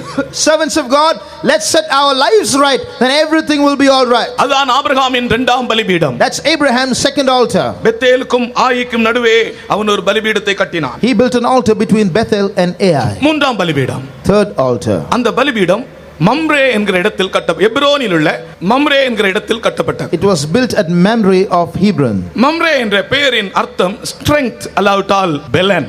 The word Mamre means strength. அப்படி என்றால் இந்த பலிபீடம் பலவான்களின் பலிபீடம் என்று நான் பெயர் சொல்லுகிறேன். Or I call that altar the altar of the strong. கர்த்தருக்கு ஸ்தோத்திரம். Praise the Lord. அந்த வசனத்தை வாசிங்கள். மம்ரே 13:18 13ஆம் அதிகாரம் 18ஆம் வசனம். 13:18 of Genesis. அப்பொழுது ஆபிரகாம் கூடாரத்தை பெயர்த்து கொண்டு போய் எப்ரோனில் இருக்கும் மம்ரேயின் சமபூமியில் சேர்ந்து குடியிருந்து அங்கே கர்த்தருக்கு ஒரு பலிபீடத்தை கட்டினான். Then Abraham removed his tent and came and dwelt in the plain of Mamre, which is in Hebron, and built there an altar unto the Lord. ஹெப்ரோனில் உள்ள மம்ரே என்றால் அர்த்தம் என்ன? What is Mamre of Hebron? What does it mean? பரிசுத்தவான்களின் ஐக்கியத்தின் மூலம் உண்டாகிற பெலன். Strength that arises out of being in fellowship with the saints. ஒரு மனிதன் இந்த உலகத்தில் ஒரு தனிப்பட்டவனாய் இண்டிபெண்டன்டாய் இருந்தால் அவன் பெலனற்றவனாய் காணப்படுவான். If a man remains isolated or independent in this world, he will become weak. வல்லமையான காரியங்களை செய்யலாம், ஆனால் அவன் பெலனற்றவன் என்று ஒரு குறிப்பிட்ட சந்தர்ப்பத்தில் தெரிய வரும்.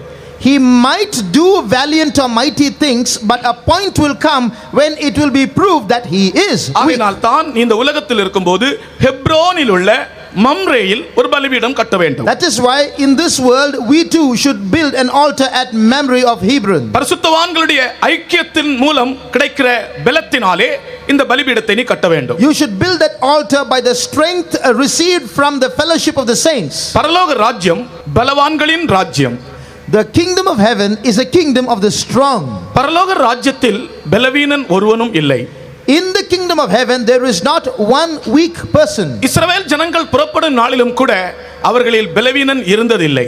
When the children of Israel set out, there was not one weak man amongst them. ஆனால் அவர்களுடைய இச்சையினாலும் ஆசையினாலும் அவர்களுடைய எதிர்க்கும் சுபாவத்தினாலும் அவர்கள் பலவீனமாகி விட்டார்கள். Because of their personal affections and lusts and rebellious nature, they became weak. பலவீனமானவர்கள் பாளையத்தின் பின்னணியத்தில் இருந்தார்கள்.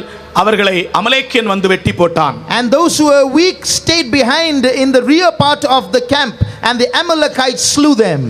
பின் நாட்களிலே பலவான்களாய் இருந்த இஸ்ரவேலர் பலவீனராக மாறினார்கள். Then later on those weak Israelites became strong again. தேவனுடைய ஜனங்கள் பலவான்களாய் இருக்க வேண்டும், பலவீனராக கூடாது. God's people should always remain strong. They should not become weak. இயேசு கிறிஸ்துவினுடைய சிலுவை மரணம் கூட பலவான்களை கொள்ளை பொருளாக பங்கிடும்படியாகவே. The death of Jesus on the cross was to make the strong people take them as a spoil. நான் இன்றைக்கு நாம் எப்படி பலவான்கள் ஆகிறோம் என்று ஒரு 5 காரியங்கள் சொல்லுகிறேன். I will tell you 5 things to say how we can become strong. எத்தனையோ காரியங்கள் உண்டு, ஆனால் சுருக்கமாக ஒரு 5 விஷயம் சொல்லுகிறேன். There are many things, but I will tell you 5 things in brief. முதலாவது நாம் பரிசுத்த ஆவி அபிஷேகத்தில் பலவான்களாகிறோம். First of all, by the anointing of the Holy Spirit we become strong. பரிசுத்த ஆவியின் அபிஷேகமே இந்த உலகத்தில் ஊற்றப்பட்டதன் நோக்கமே நம்மை பலவான்களாக்கும்படியாக The purpose for which the anointing of the Holy Spirit was poured out into this world was to make us strong. பரிசுத்த ஆவி உங்களிடத்தில் வரும்போது நீங்கள் பலனடைந்து எனக்கு சாட்சிகளாய் இருப்பீர்கள். Ye shall receive power, after that the Holy Ghost has come upon me, and ye shall be witnesses unto me. இயேசு கிறிஸ்துவின் சீஷர்கள் அபிஷேகம் பெறும் வரையும் அநேக பலவீனங்கள் அவர்களிலே காணப்பட்டது. As long as these disciples of Jesus did not receive the Holy Spirit, they had so many weaknesses in them. அவர்கள் பயந்தார்கள். They were afraid. சீக்கிரத்திலே அவர்கள் சீஷர்களை பாருங்கள், அபிஷேகம் பெறுவதற்கு முன்பு சீக்கிரத்திலே பயந்து விடுவார்கள். These disciples, before they received the Holy Spirit, they were easily they would easily be afraid. அவர்கள் முறுமுறுப்பார்கள். They would murmur. உயர்ந்தவன் தாழ்ந்தவன் யார் என்ற ஒரு எண்ணம் அவர்களுக்குள் இருந்தது. And they were trying to compete with each other as to who was the greatest amongst them. பலவிதமான பலவீனமான எண்ணங்கள் இருந்தது. They had so many weak thoughts. அவர்களுக்குள் மறதி கூட இருந்தது. மறதி. They even had absent mindedness. இயேசு கிறிஸ்துவினுடைய சீஷர்கள் மறதியின் சுபாவம் உள்ளவர்களாய் இருந்தார்கள். ஒரு சமயம் அவர்கள் கொண்டு போக வேண்டிய சாப்பாடை கூட கொண்டு போக மறந்து விட்டார்கள். They were absent minded or forgetful. They even forgot to take once the food that they had to take with them. இப்படிப்பட்ட பலவீனமான சுபாவம் உள்ளவர்களை தான் ஆண்டவர் ஆகிய இயேசு கிறிஸ்து ஸ்டார்ஸ் நட்சத்திரங்களாய் மாற்றினார். Such weak people the Lord Jesus Christ took and he made them stars. அவர்கள் தான் ஸ்டார்ஸ் என்று அழைக்கப்படுகிறார்கள். They are called stars. அநேகரை நீதிக்குட்படுத்துகிற நட்சத்திரங்கள் அவர்கள். They are the stars who turn many to righteousness. இந்த பலவீனம் எப்படி மாறியது? How did this weakness disappear? அதற்காகவே ஆண்டவர் அவர்களுக்கு பரிசுத்த ஆவியின் அபிஷேகத்தை ஊற்றி கொடுத்தார். It is for this that God gave them the anointing of the Holy Spirit. நீங்கள் உன்னதத்திலிருந்து வருகிற பலத்தினால் தரிப்பிக்கப்படும் மட்டும் எருசலேமில் தங்கியிருங்கள். Tarry in Jerusalem until ye be endued with power from on high. எத்தனை பேர் தங்கி இருந்தார்கள்? How many stayed there? 120 பேர். 120 of them. 5000 எங்கே? Where is 5,000? 4000 எங்கே? Where is 4,000? ஆயிரக்கணக்கான ஜனங்கள் எங்கே? Where are those thousands of people? அற்புதங்கள் செய்யப்பட்ட போது ஆயிரங்கள் இருந்தார்களே. Were there not thousands following him when the miracles were performed? இப்பொழுது இந்த ஆண்டவருடைய வல்லமையை பெற்றுக்கொள்ள ஆயிரங்கள் இல்லையே. Now those thousands who experienced the power of God are not there. வெறும் 120 பேர் மட்டும்தான் காத்திருந்தார்கள். Only 120. பரிசுத்த ஆவியினுடைய அபிஷேகம் அவர்கள் மேல் வந்திறங்கியது. But the Holy Spirit descended upon them. அந்த அபிஷேகம் இன்றைக்கும் இறங்கிக் கொண்டே இருக்கிறது. And that anointing is descending even today. இந்த அபிஷேகத்தினுடைய ஒட்டுமொத்தமான நோக்கம் பலவீனமான மனிதனை பலவானாக்குவது. The ultimate purpose of the anointing is to make the weak man strong. கர்த்தருக்கு ஸ்தோத்திரம். Praise the Lord.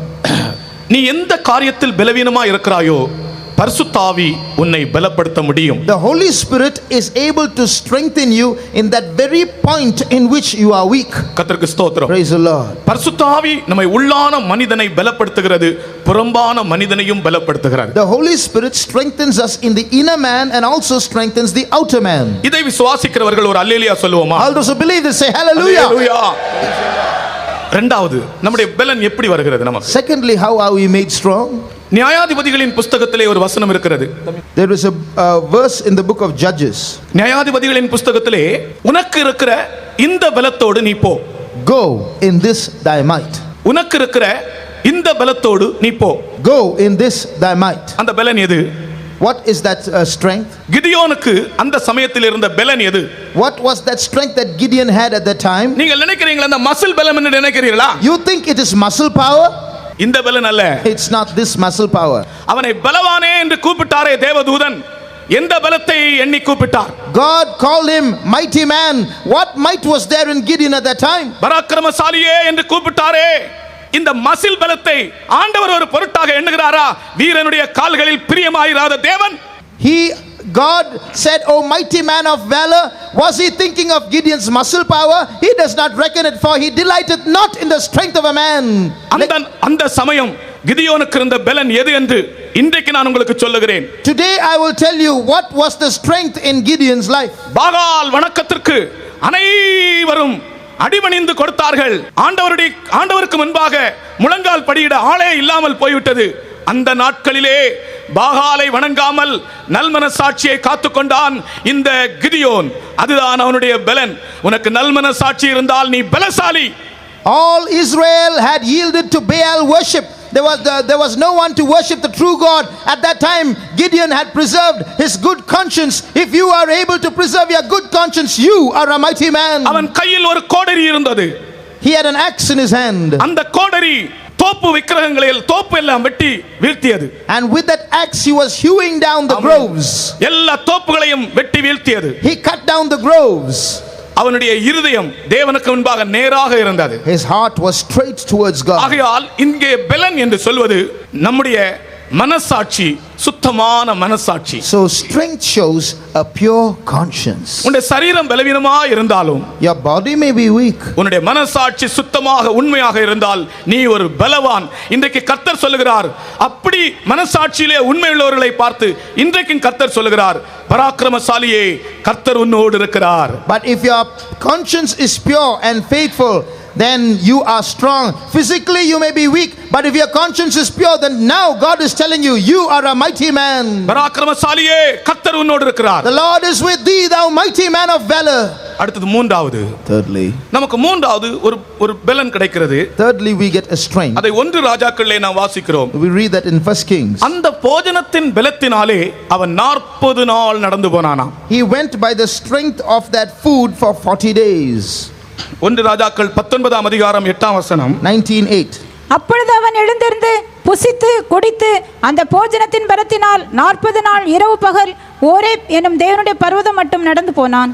And he arose and did eat and drink and went in the strength of that meat 40 days and 40 nights unto Horeb the mount of God.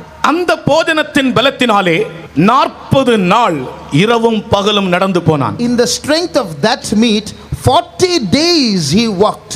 அப்படி ஏதாவது போஜனம் இந்த சென்னை பட்டணத்தில் இருக்கிறதா? Is there any such food available in Chennai? ஏதாவது fast food கடைகள்ல இருக்கிறதா? Anything available in the fast food stalls? ஏதாவது ஹோட்டல்ஸ்ல இருக்கிறதா? Anything available in the hotels? ஒரு நாள் சாப்பிட்டால் 40 நாள் இரவும் பகலும் அந்த சாப்பாடு பலத்திலே நடந்து போகலாம். அப்படிப்பட்ட சாப்பாடு சென்னை மாநகரத்தில் இருக்கிறதோ? Is there any such food in the city of Chennai which when eaten that you can go on living for another 40 days in that strength? எந்த கடைகளிலும் இல்லை. You can find it in no shop. கர்த்தருக்கு ஸ்தோத்திரம். Praise the Lord. ஆனால் இந்த பட்டணத்தில் உண்டு. But it is there in this city. தேவன் நமக்கு ஒரு போஜனத்தை வைத்திருக்கிறார். God has given us a certain kind of food to eat. அது கர்த்தர் உனக்கு கொடுக்கும் போஜனம். It is the food that God gives you. இந்த போஜனத்தை நீ புசித்தால், if you eat that food, நீ 40 நாள் இரவும் பகலும் நடக்கலாம். Day and night 40 days you can walk. 40 நாள் என்பது ஒருவேளை 40 வருஷமாக கூட இருக்கலாம். Well, it might be 40 years too. 40 வருஷம் என்பது ஒருவேளை உன் ஆயுசு வருஷங்கள் எல்லாம் இருக்கலாம். Or it can be your entire lifespan. ஒரு மனிதனுடைய ஆத்துமாவை பலப்படுத்தக்கூடிய ஆவிக்குரிய போஜனம், spiritual food that is able to strengthen a man's soul. கர்த்தருக்கு ஸ்தோத்திரம். Praise the Lord. அந்த போஜனத்தை நீ தேடி தேடி தேடி தேடி போய் கேட்டு வாங்கி புசித்து பலனடைய வேண்டும். You have to look for that food everywhere you can, seek after it, ask after it and find it and eat it. அழுத பிள்ளை பால் குடிக்கும் என்ற ஒரு பழமொழி உண்டு. There is a saying which says a weeping child will take milk. கர்த்தருக்கு ஸ்தோத்திரம். Praise the Lord. அழுத பிள்ளைக்கு பால் கிடைக்கும். A weeping child will get milk. நீ இந்த போஜனத்தை தேடி பசியோடு போக வேண்டும். So you have to go after this food with hunger pangs in your heart, in your soul. Praise the Lord. நீதியின் மேல் பசிதாகம் உள்ளவர்கள் பாக்கியவான்கள், அவர்கள் திருப்தி அடைவார்கள். Blessed are they that hunger and thirst after righteousness, for they shall be filled. கர்த்தருக்கு ஸ்தோத்திரம். Praise the Lord. ஆண்டவருடைய மறைபொருள்கள் நமக்கு போஜனமாக இந்த நாட்களில் கொடுக்கப்படுகின்றன. God's secrets are being revealed to us as food these days. திருவசனமாகிய அமுத கடலில் ஆழ்ந்து கிடக்கிற முத்துக்களை வெளியே கொணர்ந்து அவைகளை பன்றிகளுக்கு முன் போடாமல் பசிதாகம் உள்ள மக்களுக்கு முன் போடுவதே இந்த சுவிசேஷ ஊழியம் என்று நான் அடிக்கடி சொல்லுவேன். I tell often that this ministry of the gospel is not to take pearls or precious material out of the sea of God's word and place it before swine, but to place it before people who hunger and thirst after righteousness. கர்த்தருக்கு ஸ்தோத்திரம். Praise the Lord. பன்றிகளுக்கு முன் நீங்கள் முத்துக்களை போடாதிருங்கள். Do not cast your pearls before swine. அவைகள் அந்த முத்துக்களினால் பலனடையாது. Well, they will not profit out of those pearls. பசிதாகம் உள்ள மக்களுக்கு முன் போடுங்கள். Place it before those who are hungry and thirsty. இந்த பட்டணத்திலும் கூட நீதியின் மேல் பசிதாகம் உள்ள ஒரு கூட்டம் உண்டு. அவர்கள் நிச்சயமாய் திருப்தி அடைவார்கள். In this city there are people who hunger and thirst after righteousness. They shall be filled. யார் பசியா இருக்கிறதோ அவர்களை கர்த்தர் திருப்தியாக்குவார். God is going to satiate those who hunger. யார் தாகமா இருக்கிறதோ அவர்களை கர்த்தர் திருப்தியாக்குவார். God is going to quench the thirst of those who are thirsty. கர்த்தரிடத்துல கேட்டால் ஆவிக்குரிய போஜனமும் கிடைக்கும், சரீரத்துக்குரிய போஜனமும் கிடைக்கும். You ask the Lord, you will have literal food and spiritual food too. ஒரு விசுவாசி சாட்சி சொன்னாரே ஒரு கூட்டத்துல, ஒரு கன்வென்ஷனிலே. In one convention a believer testified. சாப்பாடு இல்லாமல் மிகவும் சாக போகிற தருவாயிலே ஆண்டவரை நோக்கி கூப்பிட்டாராம்.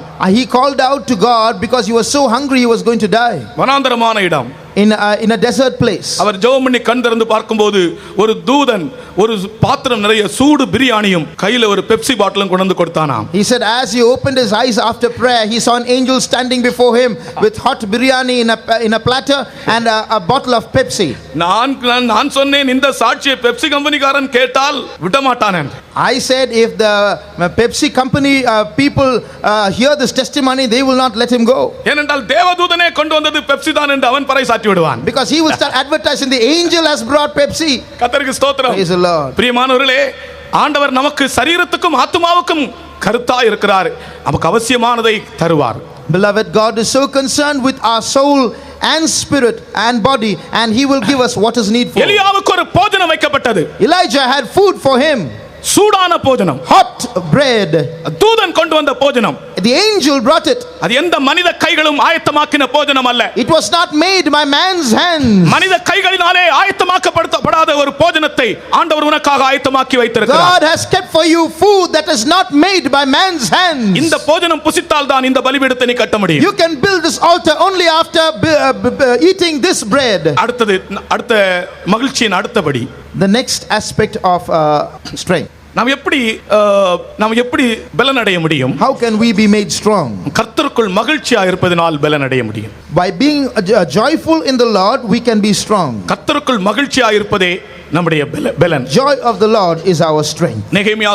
நெகேமியாவின் புத்தகத்தில் வாசிக்கிறோம், கர்த்தருக்குள் மகிழ்ச்சியாய் இருப்பதே உங்கள் பலனாய் இருக்கிறது. The joy of the Lord is your strength, we read in Nehemiah. கர்த்தருடைய மகிழ்ச்சி என்பது இந்த உலகத்தின் சகல சந்தோஷங்களையும் விட மேலானதா இருக்கிறது. The joy of the Lord surpasses every joy in this world. ஒரு மனிதனுடைய இருதயத்திற்குள் கர்த்தருடைய மகிழ்ச்சி வருமானால் இந்த உலகத்தின் சந்தோஷம் அவனுக்கு அற்பமாக தெரியும்.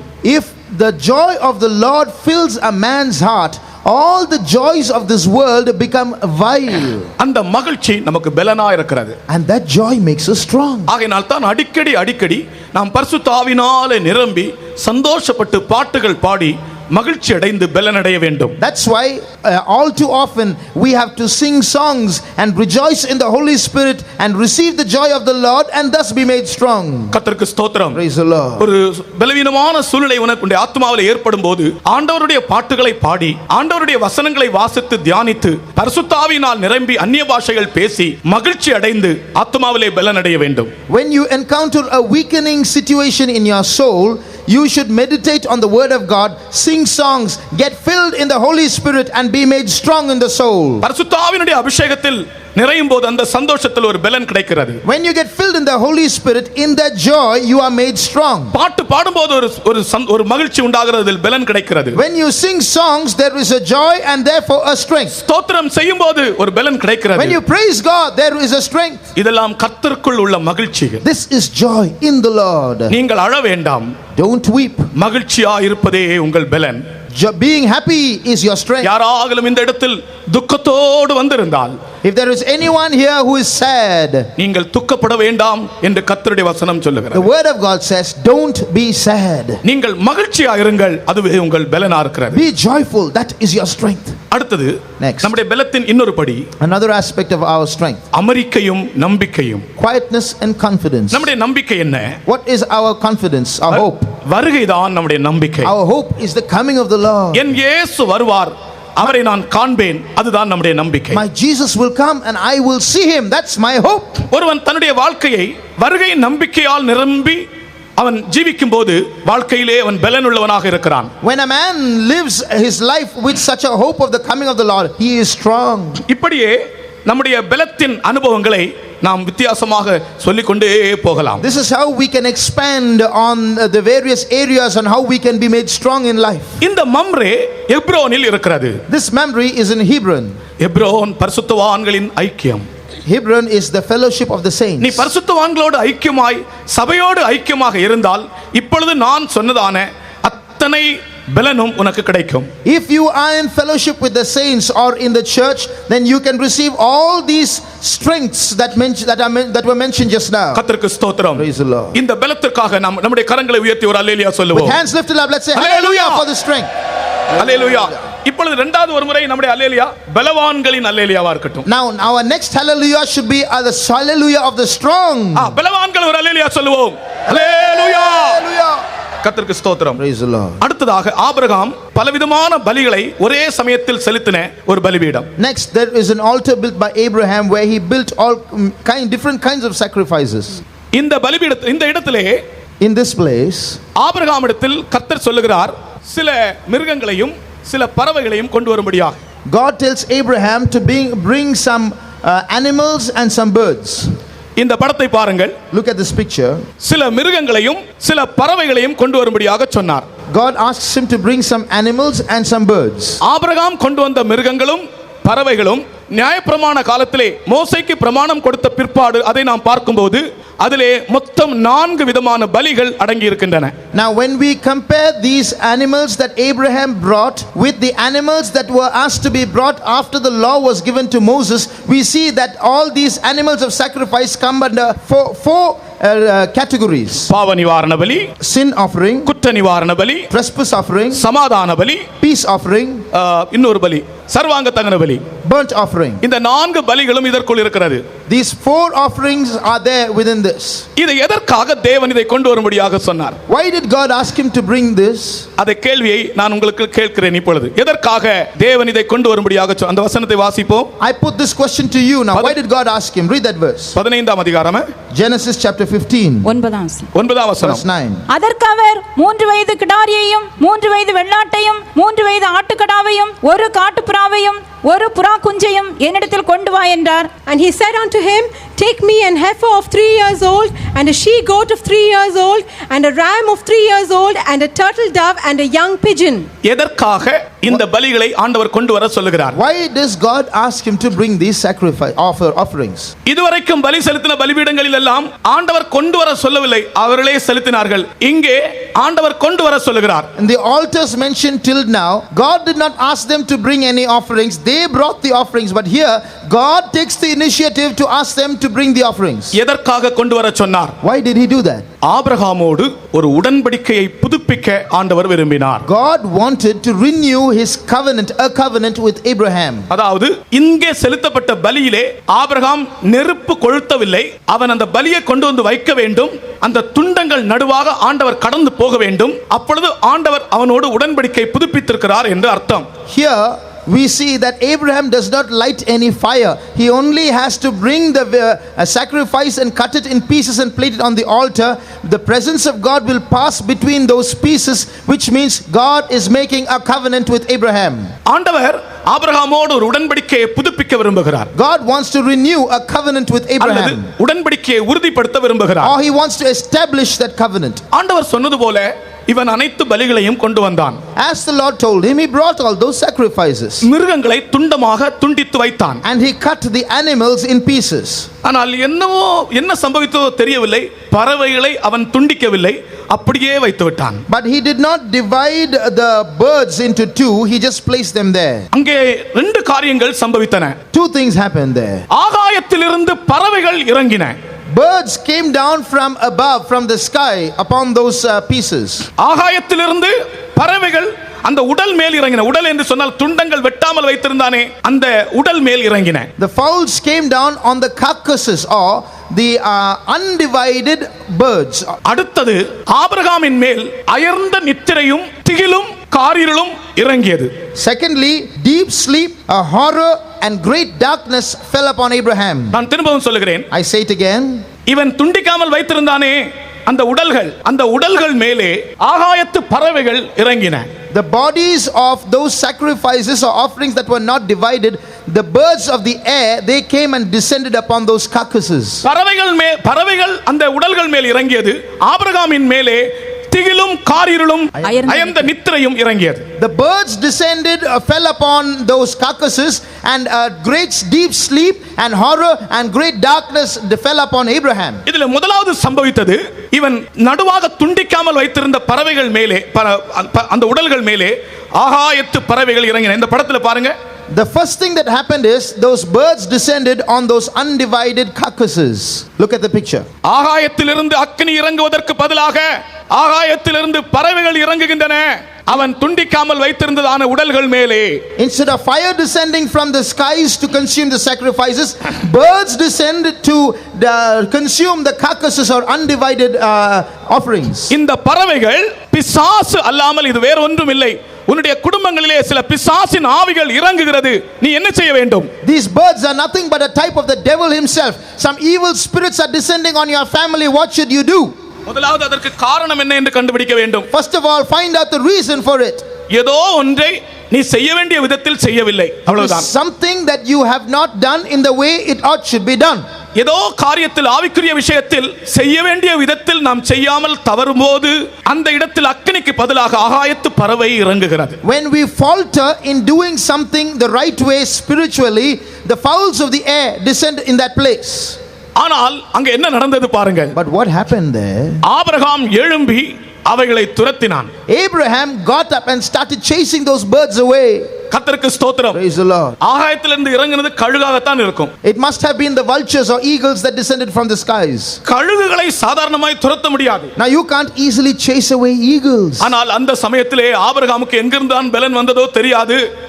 எழும்பி அந்த கழுகுகளை துரத்தினான். But where that strength came from to chase those eagles, I don't know, but he got up and chased them away.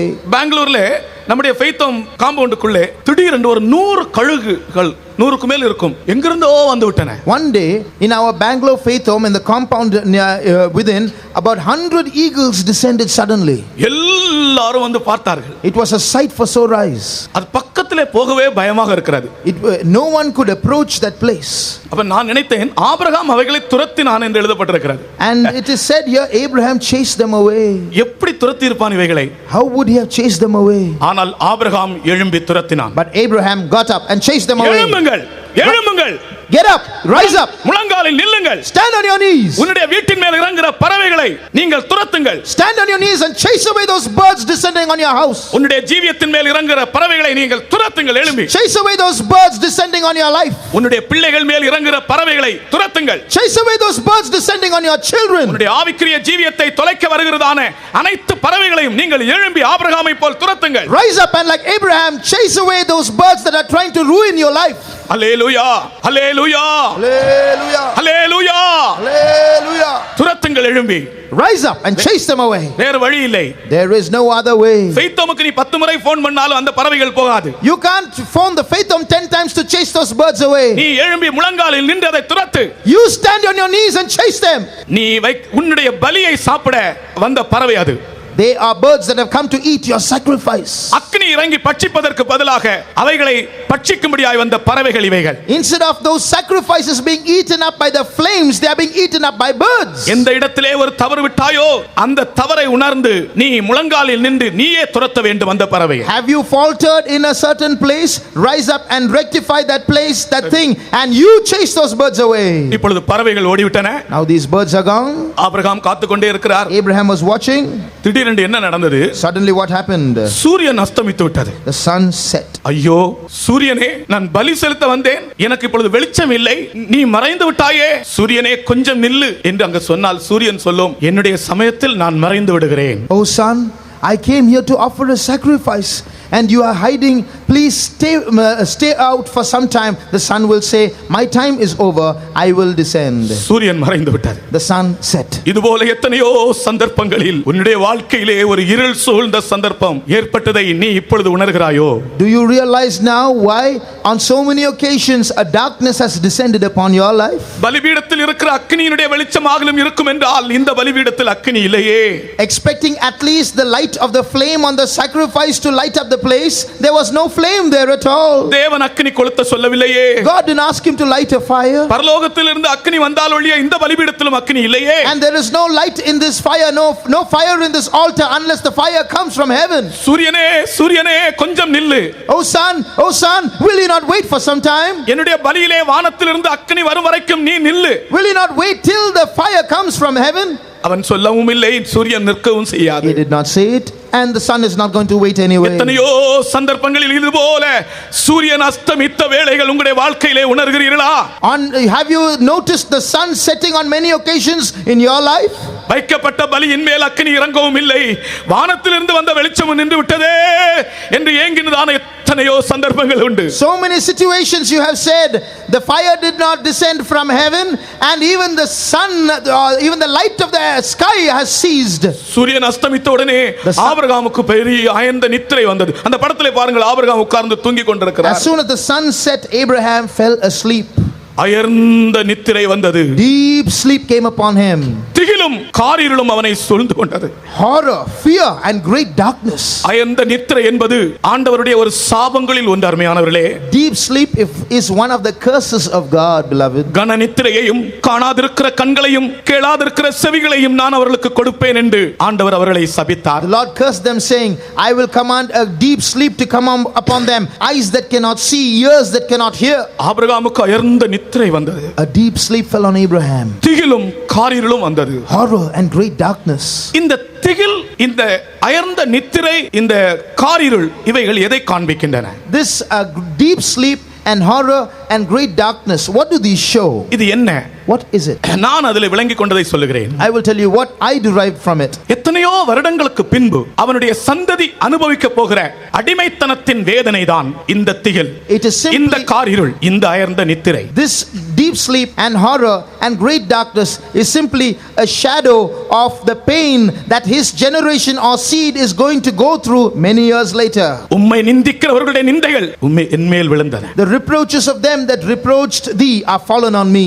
2000 ஆண்டுகளுக்கு பின்பு வசிக்கிற நம்மேல் வருகிறதான நிந்தைகள் எல்லாம் 2000 வருஷங்களுக்கு முன்பு இயேசுவின் மேல் விழுந்தது. The reproaches that have fallen on us who live 2000 years who live today came upon Jesus 2000 years ago. உன்னுடைய குடும்பத்தில் சில நாட்களுக்கு பிறகு, சில வருடங்களுக்கு பிறகு சம்பவிக்க போகிறதான சில வருத்தங்களை நீ இப்பொழுதே அதை திகிலாகவும் காரிருளாகவும் அனுபவித்து அதற்கு ஒரு பரிகாரத்தை தேடிக்கொள்ள வேண்டும். Anticipating certain horrifying experiences of great darkness in your families that will come in future, now itself you should seek a solution. நீ உண்மையாக ஒரு தேவனுடைய மனிதனாய் இருந்தால் உன் குடும்பத்தில் சம்பவிக்க போகிறதான சில பயங்கரமான காரியங்களை ஆண்டவர் உனக்கு அதற்கு முன்னதாகவே ஒரு திகிலாக வெளிப்படுத்துவார். If you are truly a God-fearing man, then God will reveal to you beforehand and forewarn you about the experiences that are going to take place in your family. பலி செலுத்தி வைத்திருக்கிறான், பலிபீடத்தில் பலி இருக்கிறது, துண்டங்கள் அப்படியே பிளந்து வைக்கப்பட்டிருக்கின்றன. ஆனால் ஆபிரகாமுக்கு திகில், காரிருள், சூரியன் இல்லை, கன நித்திரை அப்படியே காணப்படுகிறார். The sacrifice is ready, the pieces are divided, but there is no fire, and on Abraham there is sleep and horror and great darkness. தன்னுடைய சந்ததியார், அதை குறித்து ஆண்டவர் சொல்லுகிறார், The Lord உன்னுடைய tells him- சந்ததியார் அடிமைகளாக இருப்பார்கள் எகிப்திலே. The Lord tells him, your seed will be a slave in அவர்கள் Egypt. எகிப்தில் அனுபவிக்க போகிற வேதனையை இவன் அத்தனை வருடங்களுக்கு முன்பு ஒரு திகிலாக அனுபவிக்கிறான். Many years ago, Abraham experienced the pain of the children of Israel as horror in his heart. கர்த்தர் இறங்கி வந்தார், The Lord descended, ஆபிரகாமோடு பேசினார். spoke to Abraham. ஆபிரகாமுடைய அயர்ந்த நித்திரை போய்விட்டது, His deep sleep went away. காரிருள் மாறிவிட்டது. The great darkness was அந்த வரியிலே gone. பாருங்கள், அந்த படத்திலே பாருங்கள், அக்கினி இறங்குறதை பாருங்கள். Look at the fire descending in that picture. ஆபிரகாமுடைய காரிருள் மாறிவிட்டது. The great darkness was gone.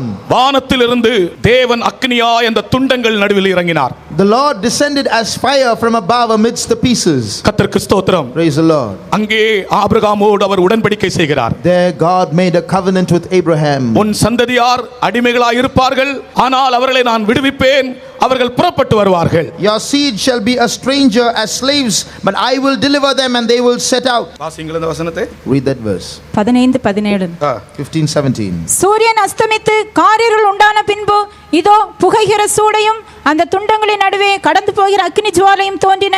அந்நாளிலே கர்த்தர் ஆபிரமோடு உடன்படிக்கை பண்ணி எகிப்தின் நதி துவக்கி ஐபிராத் நதி என்னும் பெரிய நதி மட்டும் உள்ளதும் கேனியரும் கெனிசியரும் கத்மோனியரும் ஏத்தியரும் பெரிசியரும் ரெப்பாயிமேரும் எமோரியரும் கானானியரும் கிர்காசியரும் எபூசியரும் என்பவர்கள் இருக்கிறதுமான இந்த தேசத்தை அப்பொழுது அவர் ஆபிரகாமை நோக்கி, உன் சந்ததியார் தங்களுடையதல்லாத அந்நிய தேசத்தில் பரதேசிகளாயிருந்து அத்தேசத்தாரை சேவிப்பார்கள் என்றும் அவர்களால் 400 வருஷம் உபத்திரவப்படுவார்கள் என்றும் நீ நிச்சயமாய் அறிய கடவாய். And he said unto Abraham, know of a surety that thy seed shall be a stranger in a land that is not theirs, and shall serve them, and they shall afflict them 400 years. இவர்கள் சேவிக்கும் ஜாதிகளை நான் நியாயம் தீர்ப்பேன். Then I will judge the nation that they serve. பின்பு மிகுந்த பொருட்களுடனே புறப்பட்டு வருவார்கள். And after that they will come out with great substance. நீ சமாதானத்தோடு உன் பிதாக்களிடத்தில் சேருவாய். And you shall go to thy fathers in peace. நல்ல முதிர் வயதிலே அடக்கம் பண்ணப்படுவாய். You shall be buried in a good old age. ஓ ஹல்லேலூயா. கர்த்தர் ஆபிரகாமுக்கு சொன்ன வார்த்தை அவனுக்கு தேவன் பண்ணின உடன்படிக்கை என்று நாம் அறிகிறோம். The word given to Abraham was God's covenant with him. அவர்களுடைய சந்ததியை தேவன் எகிப்து தேசத்திலிருந்து விடுவிப்பதை குறித்து ஒரு உடன்படிக்கை அங்கே செய்கிறார். God makes a covenant with Abraham in advance to show that he is going to deliver the children of Israel from Egypt. நீ சமாதானத்தோடு உன் பிதாக்களிடத்தில் சேருவாய். You shall go to your fathers in peace. ஆபிரகாமுடைய முடிவை பற்றியும் சொல்லிவிட்டார். And God told him about Abraham's end also. நீ சமாதானத்தோடு உன் பிதாக்களிடத்தில் சேருவாய். You shall be joined to your fathers in peace.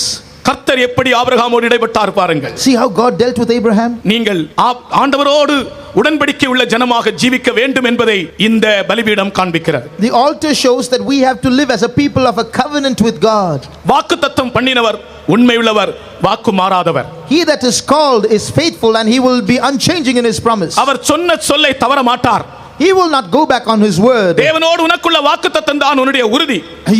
God's covenant with you is your steadfastness. அன்றைக்கு ஆபிரகாமோடு உடன்படிக்கை பண்ணினவர் உன்னை குறித்தும் உன் குடும்பத்தை குறித்தும் உன் வாழ்க்கை முழுவதை குறித்தும் உன்னோடு இன்றைக்கு உடன்படிக்கையை புதுப்பிக்கிறார். God who made a covenant with Abraham that day is renewing his covenant with you concerning you and your family. நீ சமாதானத்தோடு உன் பிதாக்களிடத்தில் சேருவாய். You shall go to your fathers in peace. நல்ல முதிர் வயதிலே அடக்கம் You பண்ணப்படுவாய். shall be buried in a good old age. உன் சந்ததியை நான் விடுவிப்பேன். I will deliver your seed. உன் பிள்ளைகளை நான் விடுவிப்பேன். I will deliver your children. உன் பிள்ளைகளை நான் I பாதுகாப்பேன். will preserve your children. நீ பயப்பட வேண்டாம் என்று கர்த்தர் இன்றைக்கு உன்னோடு வாக்குத்தத்தம் செய்கிறார். Do not fear, says the Lord. He promises this to you அந்த today. உடன்படிக்கையை விசுவாசிக்கிறவர்கள் ரெண்டு கரங்களை உயர்த்தி சரண்டர் ஆங்க.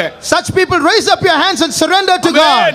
ஆண்டவர் அன்றைக்கு ஆபிரகாமோடு உடன்படிக்கை செய்தது போல இன்றைக்கு உன்னோடும் உன்னுடைய குடும்பத்தை குறித்து உனக்கு உடன்படிக்கை செய்கிறார். Even today God is making a covenant with you and your family as he made with Abraham. உன்னுடைய ஆவிக்குரிய ஜீவியத்திற்கு ஏற்ற ஒரு உடன்படிக்கையை இன்றைக்கு ஆண்டவர் புதுப்பிக்கிறார். The right covenant he renews for your spiritual life today. உன் சந்ததியை நான் விடுவிப்பேன். I will deliver your seed. மிகுந்த பொருட்களுடனே வருவார்கள். They shall come out with great substance. நீ சமாதானத்தோடு உன் பிதாக்களிடத்தில் சேருவாய். You shall go to your fathers in peace. நல்ல முதிர் வயதில் அடக்கம் You பண்ணப்படுவாய். shall be buried in a good old age. ஆமென். ஆண்டவருடைய வார்த்தையை விசுவாசிப்போமாக. Let's believe the word of God. வாக்குத்தத்தம் பண்ணினவர் உண்மையுள்ளவர் என்று விசுவாசிப்போமாக. Believe, faithful is he who has promised. அவர் கைவிடவே மாட்டார். He will never forsake. அவர் சொன்ன சொல்லை தவறவே மாட்டார். He will never go back on his word. பொய் சொல்ல தேவன் ஒரு மனிதன் அல்ல. He is not a man to lie. மனம் மாற அவர் ஒரு மனுபுத்திரன் அல்ல. He is not the son of man to change his N mind. தேவன் உண்மையுள்ளவர். My hallelujah. God is faithful. என் தேவனுடைய உடன்படிக்கையை நான் விசுவாசிக்கிறேன். I believe in the covenant of my நீ God. எங்கும் அலைய வேண்டிய அவசியம் இல்லை. You don't have to hide anywhere. ஆண்டவருடைய உடன்படிக்கையை மாத்திரம் நீ பிடித்துக் கொள்வாயாக. Take hold of the covenant of God. இயேசு என்னை கைவிட மாட்டார். என்னை கைவிட மாட்டார். அவர் என்னை கைவிட மாட்டார். இயேசு என்னை கைவிட மாட்டார்.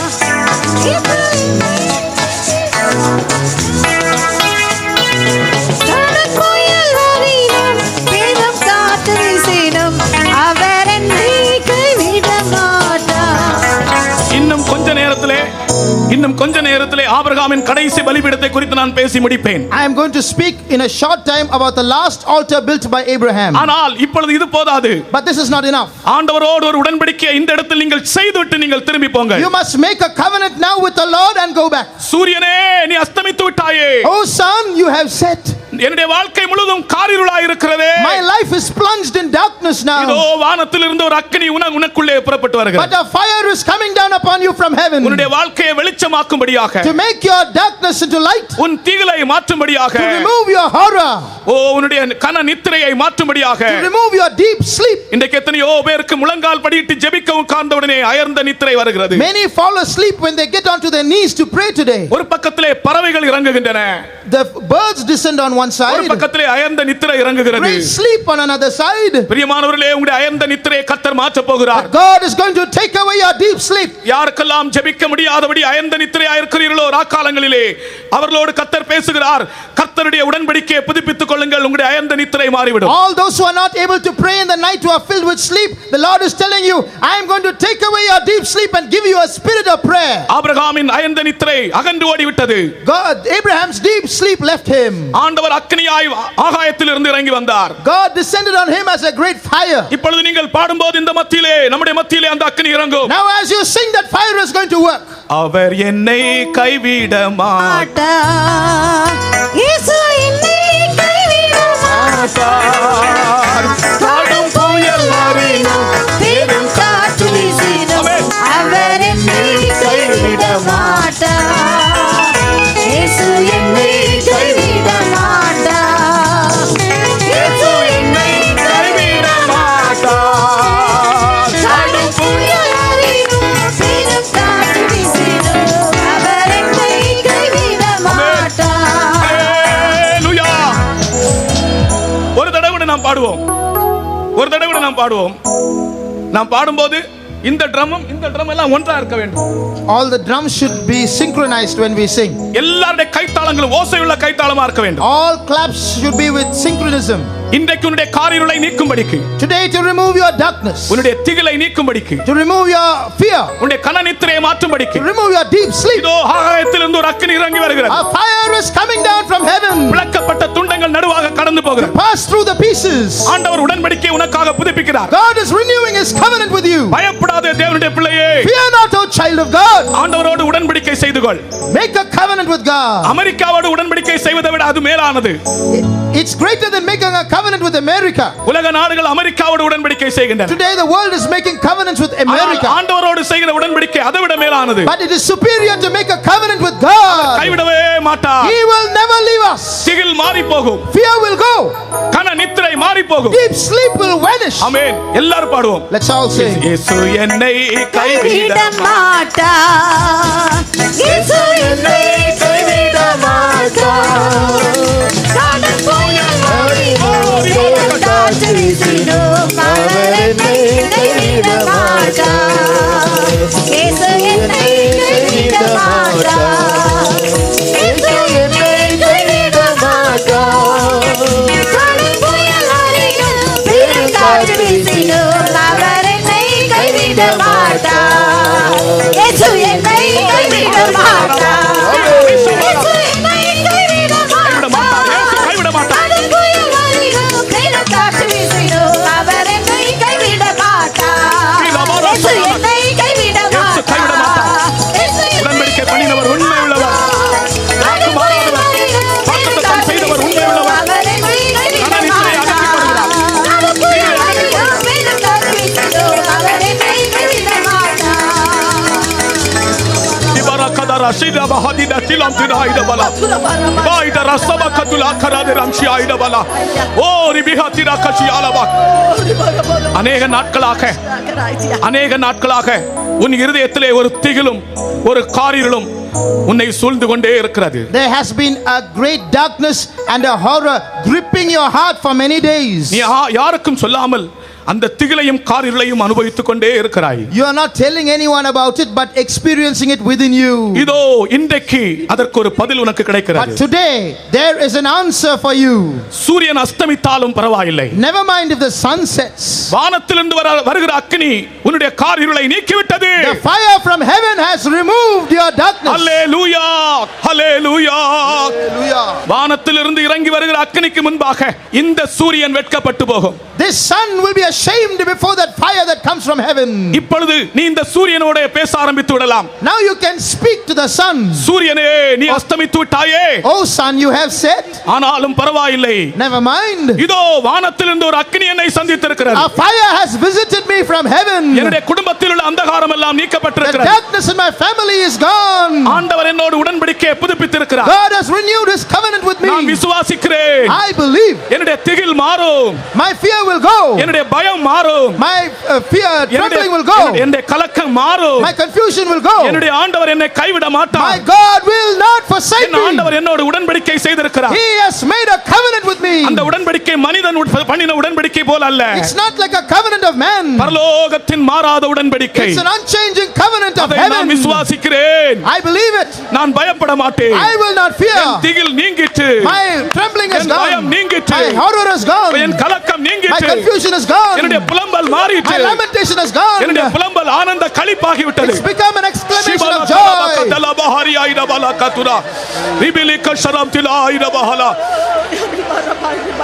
Hallelujah, hallelujah, hallelujah, Hallelujah.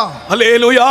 ஐந்தாவது மோரியா மலை. Fifthly, Mount Moriah. மோரியா மலையிலே கட்டப்பட்ட பலிபீடம்.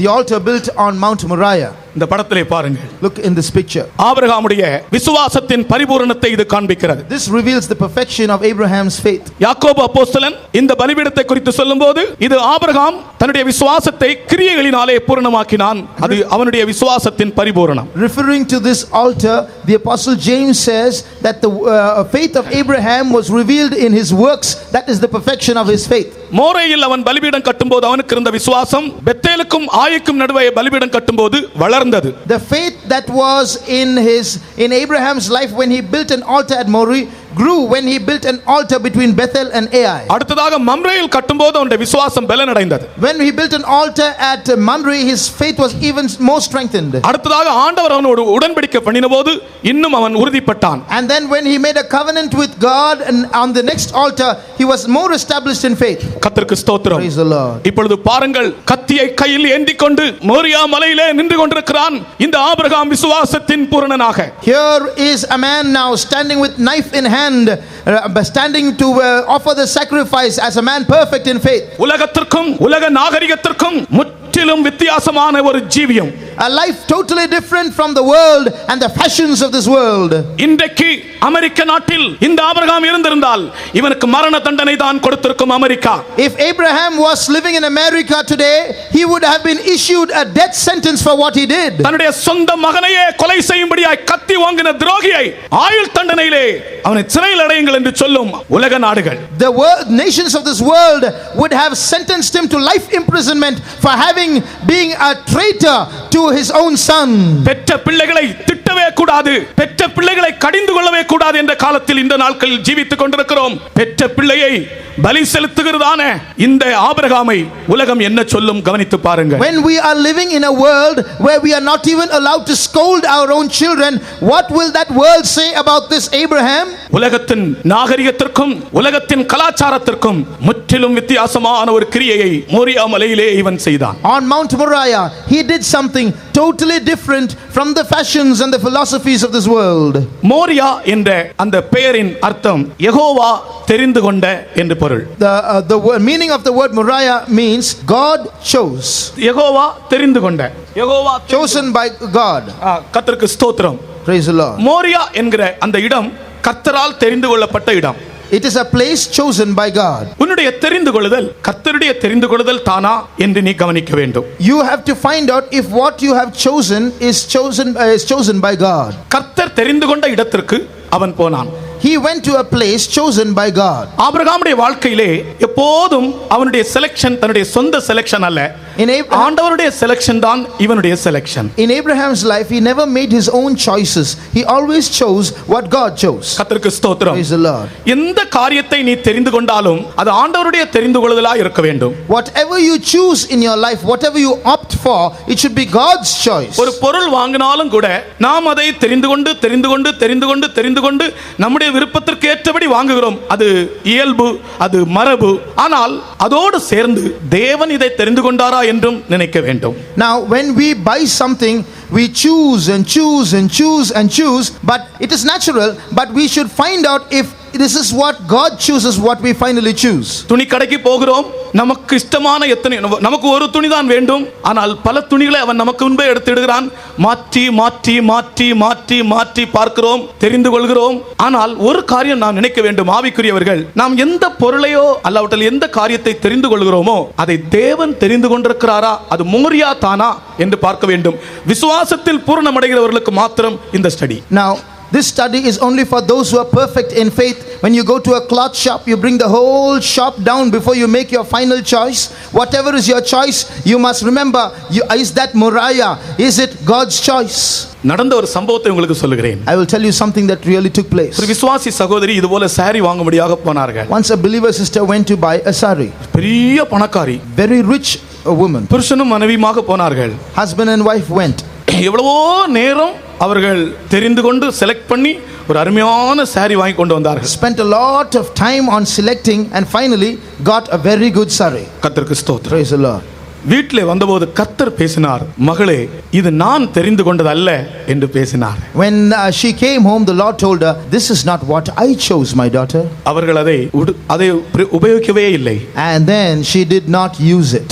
கர்த்தருக்கு ஸ்தோத்திரம். Praise the Lord. அவர்கள் அதை வேற விசுவாசிகளுக்கு, ஏழைப்பட்டவர்களுக்கு கொடுக்கவும் விரும்பவில்லை. யாராகிலும் வீட்டிலே வருகிற பிச்சைக்காரர்களுக்கு கொடுத்து விடலாம் என்று நினைத்தார்கள். She did not even want to give it to a poor believer.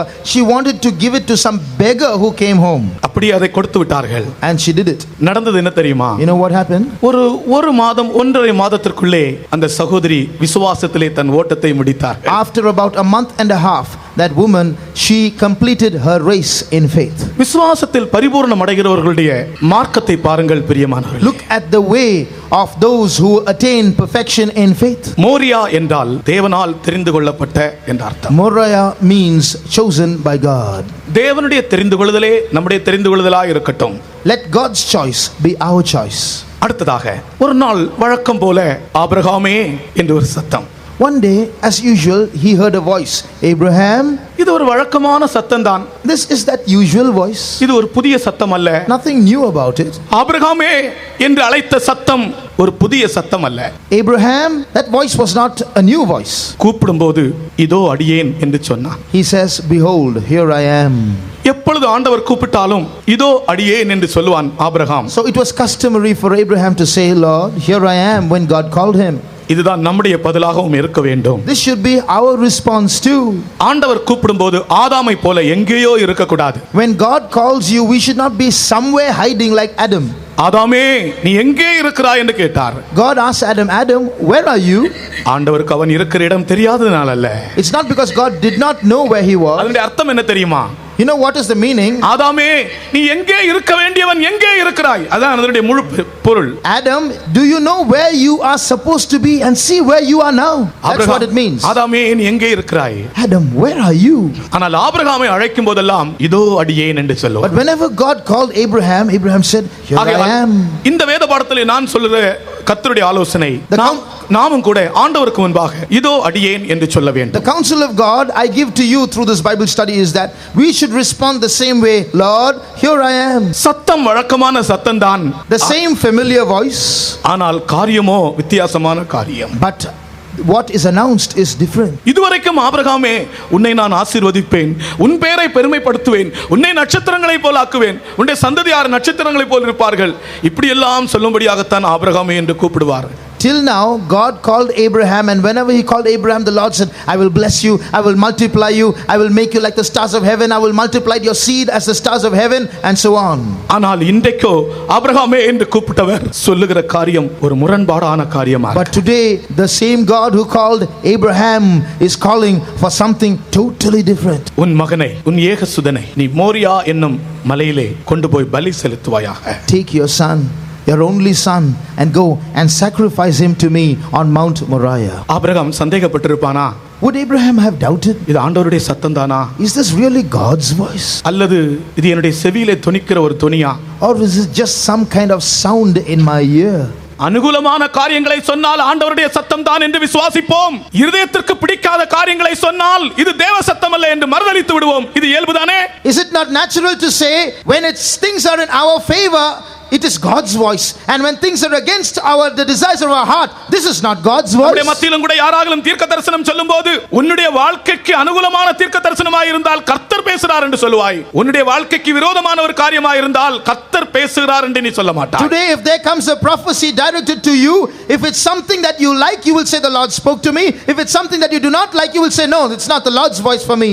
ஆனால் ஆபிரகாமுக்குள்ளே இந்த சந்தேகமே இல்லை. But Abraham did not doubt. தன் மகனை பலி செலுத்த சொன்னதான சத்தத்தை கூட ஆண்டவருடைய சத்தம் தானோ என்று சந்தேகிக்கிறதான ஒரு இம்மி அளவு சந்தேகம் அவனுக்குள் எழும்பினதே இல்லை. There was not an iota of doubt within him when God spoke to him to sacrifice his son. He acknowledged that it was God's voice. ஆகினால் தேவ சத்தத்தை அவன் நன்றாக அறிந்திருந்தான். So he was a man who knew God's voice clearly. இந்த வசனத்தை நான் வாசிக்கும் போது கூட நான் என்னை பற்றி நினைத்தேன், கர்த்தாவே ஒருவேளை நான் கூட நானா இருந்தாலும் கூட ஒருவேளை இது கர்த்தர் தானா பேசினார் என்று எனக்குள்ளே ஒரு எண்ணம் வந்திருக்குமே என்று என்னை பற்றி நான் நினைத்தேன். Quite often while reading that scripture portion, I would put myself in Abraham's shoes and ask myself, if that voice was directed towards me, I would have doubted. சந்தேகமே இல்லாத ஒரு விசுவாசம் அவன் பின்பற்றின விசுவாசம். Faith without a doubt was his faith that he followed. ஆண்டவருடைய சத்தத்தில் அவ்வளவு நிச்சயம் உள்ளவன். So sure sure he was about God's voice. மனுஷ சத்தம் எது என்றும் சாத்தானின் சத்தம் எது என்றும் தன்னை நேசிக்கிறவர் தன்னுடைய குடும்பத்தாருடைய சத்தம் எது என்றும் ஆண்டவருடைய சத்தம் எது என்றும் நன்றாக பகுத்தறியக்கூடிய ஒரு நீதிமான், ஒரு விசுவாச வீரன். A righteous man, a hero of faith was Abraham, who knew the difference between man's voice and Satan's voice, the voice of a member of his family and God's voice. இது ஒரு சோதனை என்று தான் வாசிக்கிறோம். We read that this was a temptation. இந்த a trial. காரியங்கள் நடந்த பின்பு கர்த்தர் ஆபிரகாமை சோதித்தார். After this, God tempted Abraham. அதை பற்றி எழுதப்பட்டிருக்கிற வார்த்தை, That's the word written there. இது ஒரு சோதனை. It was a trial. ஆபிரகாமே என்று அழைத்தது இது ஒரு சோதனை. This time God called Abraham to a trial. ஒரு வருடம் முழுவதும் படிக்கிற பிள்ளைகள் பரீட்சை எழுதும்படியாக ஆயத்தப்படுவார்கள். Students who study a whole year get ready for an exam at the end. பரீட்சைக்காக தங்களை தைரியப்படுத்திக் கொள்வார்கள். They encourage themselves and prepare themselves. இவ்வளவு நாளும் அவன் கேட்ட சுவிசேஷத்திற்கு இப்பொழுது ஒரு சோதனை வந்திருக்கிறது. Here was a trial for the gospel that he had heard all along. நான் உன்னை ஆசீர்வதிப்பேன் என்று ஆண்டவர் சொல்லும்போது ஆபிரகாம் விசுவாசித்தான், அது நீதியாய் எண்ணப்பட்டது. God told him, I will bless you. He believed it. It was imputed to him for righteousness. உனக்கு ஒரு மகனை தருவேன் என்று சொல்லும்போதும் விசுவாசித்தான், அது நீதியாய் எண்ணப்பட்டது. I will give you a son, God said. He believed and it was imputed for righteousness. ஆனால் மகனை கொண்டு போய் பலி செலுத்து என்று சொல்லும்போது விசுவாசிக்க வேண்டும், அங்கே அது நீதியாய் எண்ணப்பட வேண்டும். But when God says sacrifice your son, you have to believe, and there it should be counted for righteousness. அதுதான் மிகவும் கடினமான ஒரு பகுதி. That is hard. இது சோதனை என்று தான் That வாசிக்கிறோம். is a trial. இங்கே ஒரு காரியத்தை நான் உங்களுக்கு சொல்ல But விரும்புகிறேன். here I would like to tell you one thing. இந்த காரியங்கள் சம்பவிக்கும் முன்னதாக Before these things took place, Abraham சதா காலம் உள்ள தேவனை தொழுது கொண்டான் என்று அந்த முந்தின அதிகாரத்தினுடைய கடைசி பகுதியிலே வாசிக்கிறோம். in the last part of the previous chapter, we read Abraham worshipped the almighty everlasting God. சதா காலம் உள்ள தேவனை அவன் தொழுது கொண்டான். Abraham called on the everlasting God. அந்த தொழுகைக்கு பிறகுதான் இந்த சத்தம் கேட்கிறது. It's only after that worship that this voice was heard. இந்த சதா காலம் உள்ள தேவனுடைய அனுபவம் என்ன தெரியுமா? What is the experience of that everlasting God?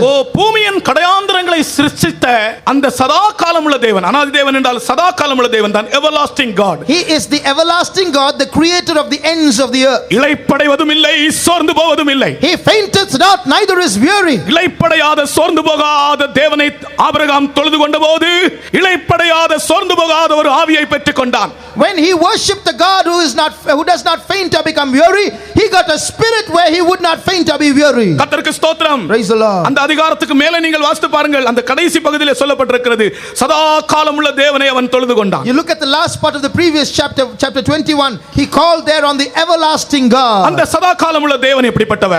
Who is that everlasting God? இளைப்படைவதும் இல்லை, சோர்ந்து போவதும் இல்லை. He fainteth not, neither is weary. அப்படிப்பட்ட ஒரு அனுபவத்தை அவனுக்கு ஆண்டவர் கொடுத்தார். God gave him such an experience. அது அவனுடைய ஏவுதலினாலே அவன் செய்த தொழுகை. That is his worship out of an urge. கர்த்தருக்கு ஸ்தோத்திரம். Praise the Lord. சமயத்துக்கு ஏற்றபடி உன்னை பலப்படுத்துகிற தேவன் அவர். He is a God who strengthens us in the right season. ஆகையினால் தான் ஆபிரகாமுக்கு சந்தேகம் வரவில்லை. That's why Abraham did not doubt. அவன் ஆண்டவர் சொன்ன வார்த்தைக்கு அப்படியே கீழ்ப்படிந்தான். He implicitly obeyed God's word. என்ன செய்ய மகனாய் இருக்கிறானே, இது ஆபிரகாமை மட்டும் சம்பந்தப்பட்ட விஷயம் அல்ல. சாராள் இதிலே குறுக்கிடுவாளே, அப்படி ஒரு பிரச்சனை இருக்கிறதே, என்ன செய்ய வேண்டும் என்று அவன் தன்னுடைய தலையை போட்டு உடைக்கவில்லை. He did not use his brain saying, what shall I do now? This is my son and it's not my personal job. Sarah is also responsible. சாராள் சொல்லி இருந்தால், சாராள் நீதிமன்றத்திலே வழக்கு தொடுத்திருந்தால், இது ஆபிரகாமுக்குரிய மகன் மாத்திரமல்ல, இதில் நானும் சம்பந்தப்பட்டிருக்கிறேன் என்று சொல்லலாமே. எந்த நீதிமன்றங்களும் சாராளுக்கு அனுகூலமாய் பேசும் தானே. If Sarah went to court and said, this is my son, he has no right to do this, every court would have been on Sarah's side. இந்த சந்தர்ப்பத்திலே சாராளின் அன்பையும் அற்பமாக எண்ணுகிறான் Abraham. Even at that time, Abraham despises the love of Sarah. சாராளை தெரிவிக்காமலே தன்னுடைய யாத்திரையை தொடங்குகிறார். Without consulting Sarah, he starts on his journey. கர்த்தருக்கு ஸ்தோத்திரம். Praise the Lord. தன்னுடைய ஒரே பேரான முதற் பேரான குமாரனை எனக்கு அவர் வெளிப்படுத்த சித்தமாக இருந்தபோது நான் மாம்சத்தோடும் இரத்தத்தோடும் ஆலோசனை செய்யவில்லை. When God chose to reveal his son in me, I consulted not with flesh and blood. எப்படிப்பட்ட ஒரு சந்தர்ப்பமாக இருந்திருக்கும் பாருங்கள். Look at that situation. அந்த குடும்பத்தில் எப்படிப்பட்ட ஒரு சந்தர்ப்பமாக இருந்திருக்கும். Look at what a situation prevailed in that family at that time. சாராளுக்கு தெரிவிக்காமல் சொல்லாமல் புறப்பட்டார். Without telling Sarah, he stepped out. ஒருவேளை நான் சாராளுக்கு சொன்னால் சாராள் இதிலே தலையிட்டு இந்த காரியத்தை தடை செய்து விட்டால் என் அருமை ஆண்டவருடைய கட்டளைக்கு கற்பனைக்கு நான் கீழ்ப்படியாதவனாய் போய் விடுவேனோ என்ற பயத்தில் தான் அதையும் அப்படி செய்தான். He was afraid, if I tell Sarah and she interferes, then I won't be allowed to obey my God and make the sacrifice. In that fear he did it. 4 பேர் புறப்பட்டார்கள். 4 of them set out. ஆபிரகாமுடைய வீட்டிலிருந்து மோரியா மலைக்கு 3 நாள் பிரயாண தூரம். 3 days journey from Abraham's house to Mount Moriah. ஏறத்தாழ 42 மைல்கள் என்று சொல்லுகிறார்கள். About 42 miles they say. மலைப்பாங்கான பிரதேசம், a mountainous region. நடந்து நடந்து நான் நினைக்கிறேன் ஒரு மௌன யாத்திரை தான் செய்திருப்பார்கள். I think it must have been a silent journey for 3 days. ஆபிரகாமுடைய வீட்டிலிருந்து மோரியா மலைக்கு செல்கிற பிரயாணத்தில் ஒவ்வொரு அடியும் எப்படி இருந்திருக்கும் என்று நான் ஒரு கேள்வி கேட்கிறேன். I ask you this question, on that 3-day journey from Abraham's house to Mount Moriah, how would have been Abraham's heart as he took each step? ஆபிரகாமுடைய 2 வேலைக்காரர்களுக்கு விஷயம் என்ன என்று தெரியாது. Abraham's 2 servants did not know what was going on. விஷயம் தெரியாதவர்களுக்கு பிரச்சனை இல்லை. For them there is no problem. ஆனால் ஆபிரகாமுடைய மகனுக்கும் விஷயம் தெரியாது. Abraham's son did not know what was going on. விஷயம் தெரியாதவர்களுக்கு பிரச்சனை இல்லை. And for him there is no problem. அவனுக்கு தெரிந்திருந்தாலும் பிரச்சனை இல்லை. And if he knew it, there was still no problem. தெரிவிக்கப்படவில்லை, அவ்வளவுதான். It was not known to him, that's all. இந்த விஷயமெல்லாம் தெரிந்த ஆபிரகாம் தன் வீட்டிலிருந்து ஒவ்வொரு அடியும் வைக்கும்போது நான் அதில் கொண்ட சத்தியம், ஆபிரகாமுடைய வீட்டிலிருந்து மோரியா மலைக்கு போகிற பிரயாணத்தில் ஒவ்வொரு அடியும் ஆபிரகாமுடைய விசுவாசம் பலனடைந்து கொண்டே வந்தது. I think as Abraham took each step towards the Mount Moriah, Abraham's faith would have been made strong. ஒவ்வொரு அடியும் விசுவாசத்தில் பலனடைந்து கொண்டே வைத்துக் கொண்டு போனான். Every step made him increase in faith. கொஞ்ச தூரம், ஒரு குறிப்பிட்ட தூரம் போன உடனே, after he reached a certain distance, இன்னொரு ஒரு நெருக்கமான சூழ்நிலை, another constraint, ஒரு கடினமான ஒரு கேள்வி, a difficult question was asked. அப்பா, விறகு இருக்கிறது, நெருப்பும் இருக்கிறது, தகன பலிக்கு ஆடு எங்கே? Daddy, the fire is there and the firewood also, but where is the object for sacrifice? இந்த கேள்வி வெந்த புண்ணில் வேல் பாய்ந்தது போல இல்லையா? இந்த கேள்வி வெந்த புண்ணில் வேல் பாய்ந்தது போல அல்லவா? Is it not like an arrow piercing a wound? ஆபிரகாமுடைய இருதயத்தை துளைக்கக்கூடிய ஒரு கேள்வி அல்லவா? Did it not pierce Abraham's heart? விறகு இருக்கிறது, நெருப்பு இருக்கிறது, ஆட்டுக்குட்டி எங்கே? The fire is there and the firewood, but where is the lamb? Moriah மலைக்கும் கர்மேல் மலைக்கும் உள்ள வித்தியாசத்தை சொல்லுகிறேன். I tell you the difference between Mount Moriah and Mount Carmel. Moriah மலையில் விறகு உண்டு, நெருப்பு உண்டு, ஆனால் ஆட்டுக்குட்டி இல்லை.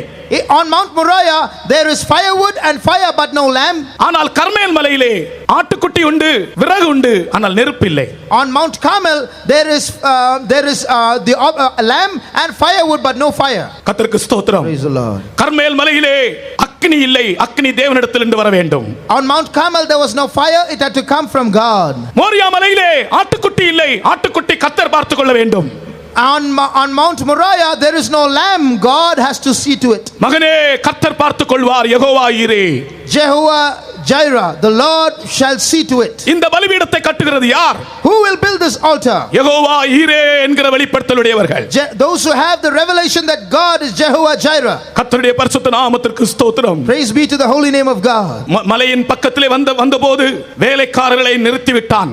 When they reached the mountain, he stopped the servants. இங்கே நீங்கள் இருங்கள் என்று சொன்னார். Stay here. இப்பொழுது வேலைக்காரர்கள் செய்த வேலையை தன் மகன் ஈசாக்கே செய்ய தொடங்கினான். Now Isaac began to do the work that the servants were supposed to do. ஈசாக்குடைய சுபாவம் மகனுக்கு மகன், வேலைக்காரனுக்கு வேலைக்காரன். The nature of Isaac was he would be a son when he had to be a son and a servant too. அவன் வேலைக்காரனை போல விறகு சுமக்கவும் வெட்கப்பட மாட்டான். He would not hesitate to take firewood in his arms like a servant. கர்த்தருடைய பரிசுத்த நாமத்திற்கு ஸ்தோத்திரம். Praise be to the holy name of the Lord. ஈசாக்குக்கு இந்த விஷயம் அறிவிக்கப்பட்டதுதான். அறிவிக்கப்படாமல் அவனை கட்டையின் மேல் கிடத்த முடியாது. Isaac obviously came to know about this, otherwise he would not have been laid on the wood. அவன் ஒப்பு கொடுத்தான். He surrendered. அடுக்கி வைத்த கட்டையின் மேல் கிடத்தப்பட்டான். He was placed on the firewood that was arranged on the altar. Abraham கத்தியை ஓங்கினான். Abraham lifted up his knife. பரலோகம் அசைந்தது. Heaven shook. பரலோகம் அசைந்தது. Heaven shook. ஆபிரகாமே என்ற சத்தம், இது பழைய சத்தம். ஆபிரகாமே என்கிற சத்தம் ஓ இந்த மோரியா மலையிலே திரும்பவும் தொனிக்க ஆரம்பித்தது. Once again the sound of God was heard on Mount Moriah. Abraham. இது பழைய சத்தம் தான். The same old voice. இந்த சத்தம் ஆபிரகாமை விட்டு விலகாமல் இருக்கிற சத்தம், a voice that did not depart from Abraham. அருமையான தேவனுடைய பிள்ளையே, நீ ஆண்டவருடைய சித்தம் செய்தால் ஆண்டவருடைய சத்தம் உன்னை விட்டு விலகாது. Beloved child of God, if you do the will of God, the voice of God will not leave you. பரலோகம் அசைந்தது, Heaven shook. பரலோகம் சாட்சி கொடுத்தது. Heaven witnessed. நீ தேவனுக்கு பயப்படுகிறவன் என்பதை இப்பொழுது அறிந்திருக்கிறேன். Now I know that you fear God. ஹல்லேலூயா. விசுவாசத்தின் பரிபூரணத்தை அவன் பெற்றுக்கொண்டான். He received the perfection. கிரியைகளினாலே அவன் By பூரணமாக்கப்பட்டான். his works he was made perfect. உன் மகனுக்கு பதிலாக, அவனுடைய மகனுக்கு பதிலாக ஒரு ஆட்டுக்குட்டி அங்கே பலி செலுத்தப்பட்டது. A ram was offered instead of his son. Abraham ஜெயம் எடுத்தான். Abraham won. மோரியா மலையின் அனுபவம் நம்முடைய அனுபவமாக இருக்க வேண்டும். That experience of Mount Moriah should be ours too. கர்த்தர் நீதிமானை சோதித்து அறிகிறார். God tests the righteous. கர்த்தர் நம்மோடு கூட The இருக்கிறார். Lord is with us. விசுவாசத்தின் பரீட்சையிலே நீ நிற்பாயா? Will you stand in the trial of faith? கர்த்தருக்கு ஸ்தோத்திரம். Praise the Lord. ஒட்டுமாய் பலியாய் படைக்கிறேன் உந்தனின் திருப்பாதத்தில், ஒட்டுமாய் பலியாய் படைக்கிறேன் உந்தனின் திருப்பாதத்தில், ஏற்றுக்கொள்ளும் என்னை இயேசுவே, உம் சித்தம் நிறைவேற்றிடும். ஏற்றுக்கொள்ளும் என்னை இயேசுவே, உம் சித்தம் நிறைவேற்றிடும். ஒற்றுமாய் பலியாய் படைக்கிறேன் உந்தனின் திருப்பாதத்தில், ஒற்றுமாய் பலியாய் படைக்கிறேன் உந்தனின் திருப்பாதத்தில், ஏற்றுக்கொள்ளும் என்னை இயேசுவே, உம் சித்தம் நிறைவேற்றிடும். ஏற்றுக்கொள்ளும் என்னை இயேசுவே, உம் சித்தம் நிறைவேற்றிடும். ஒற்றுமாய் பலியாய் படைக்கிறேன் உந்தனின் திருப்பாதத்தில், ஒற்றுமாய் பலியாய் படைக்கிறேன் உந்தனின் திருப்பாதத்தில், ஏற்றுக்கொள்ளும் என்னை இயேசுவே, உம் சித்தம் நிறைவேற்றிடும். ஏற்றுக்கொள்ளும் என்னை இயேசுவே, உம் சித்தம் நிறைவேற்றிடும்.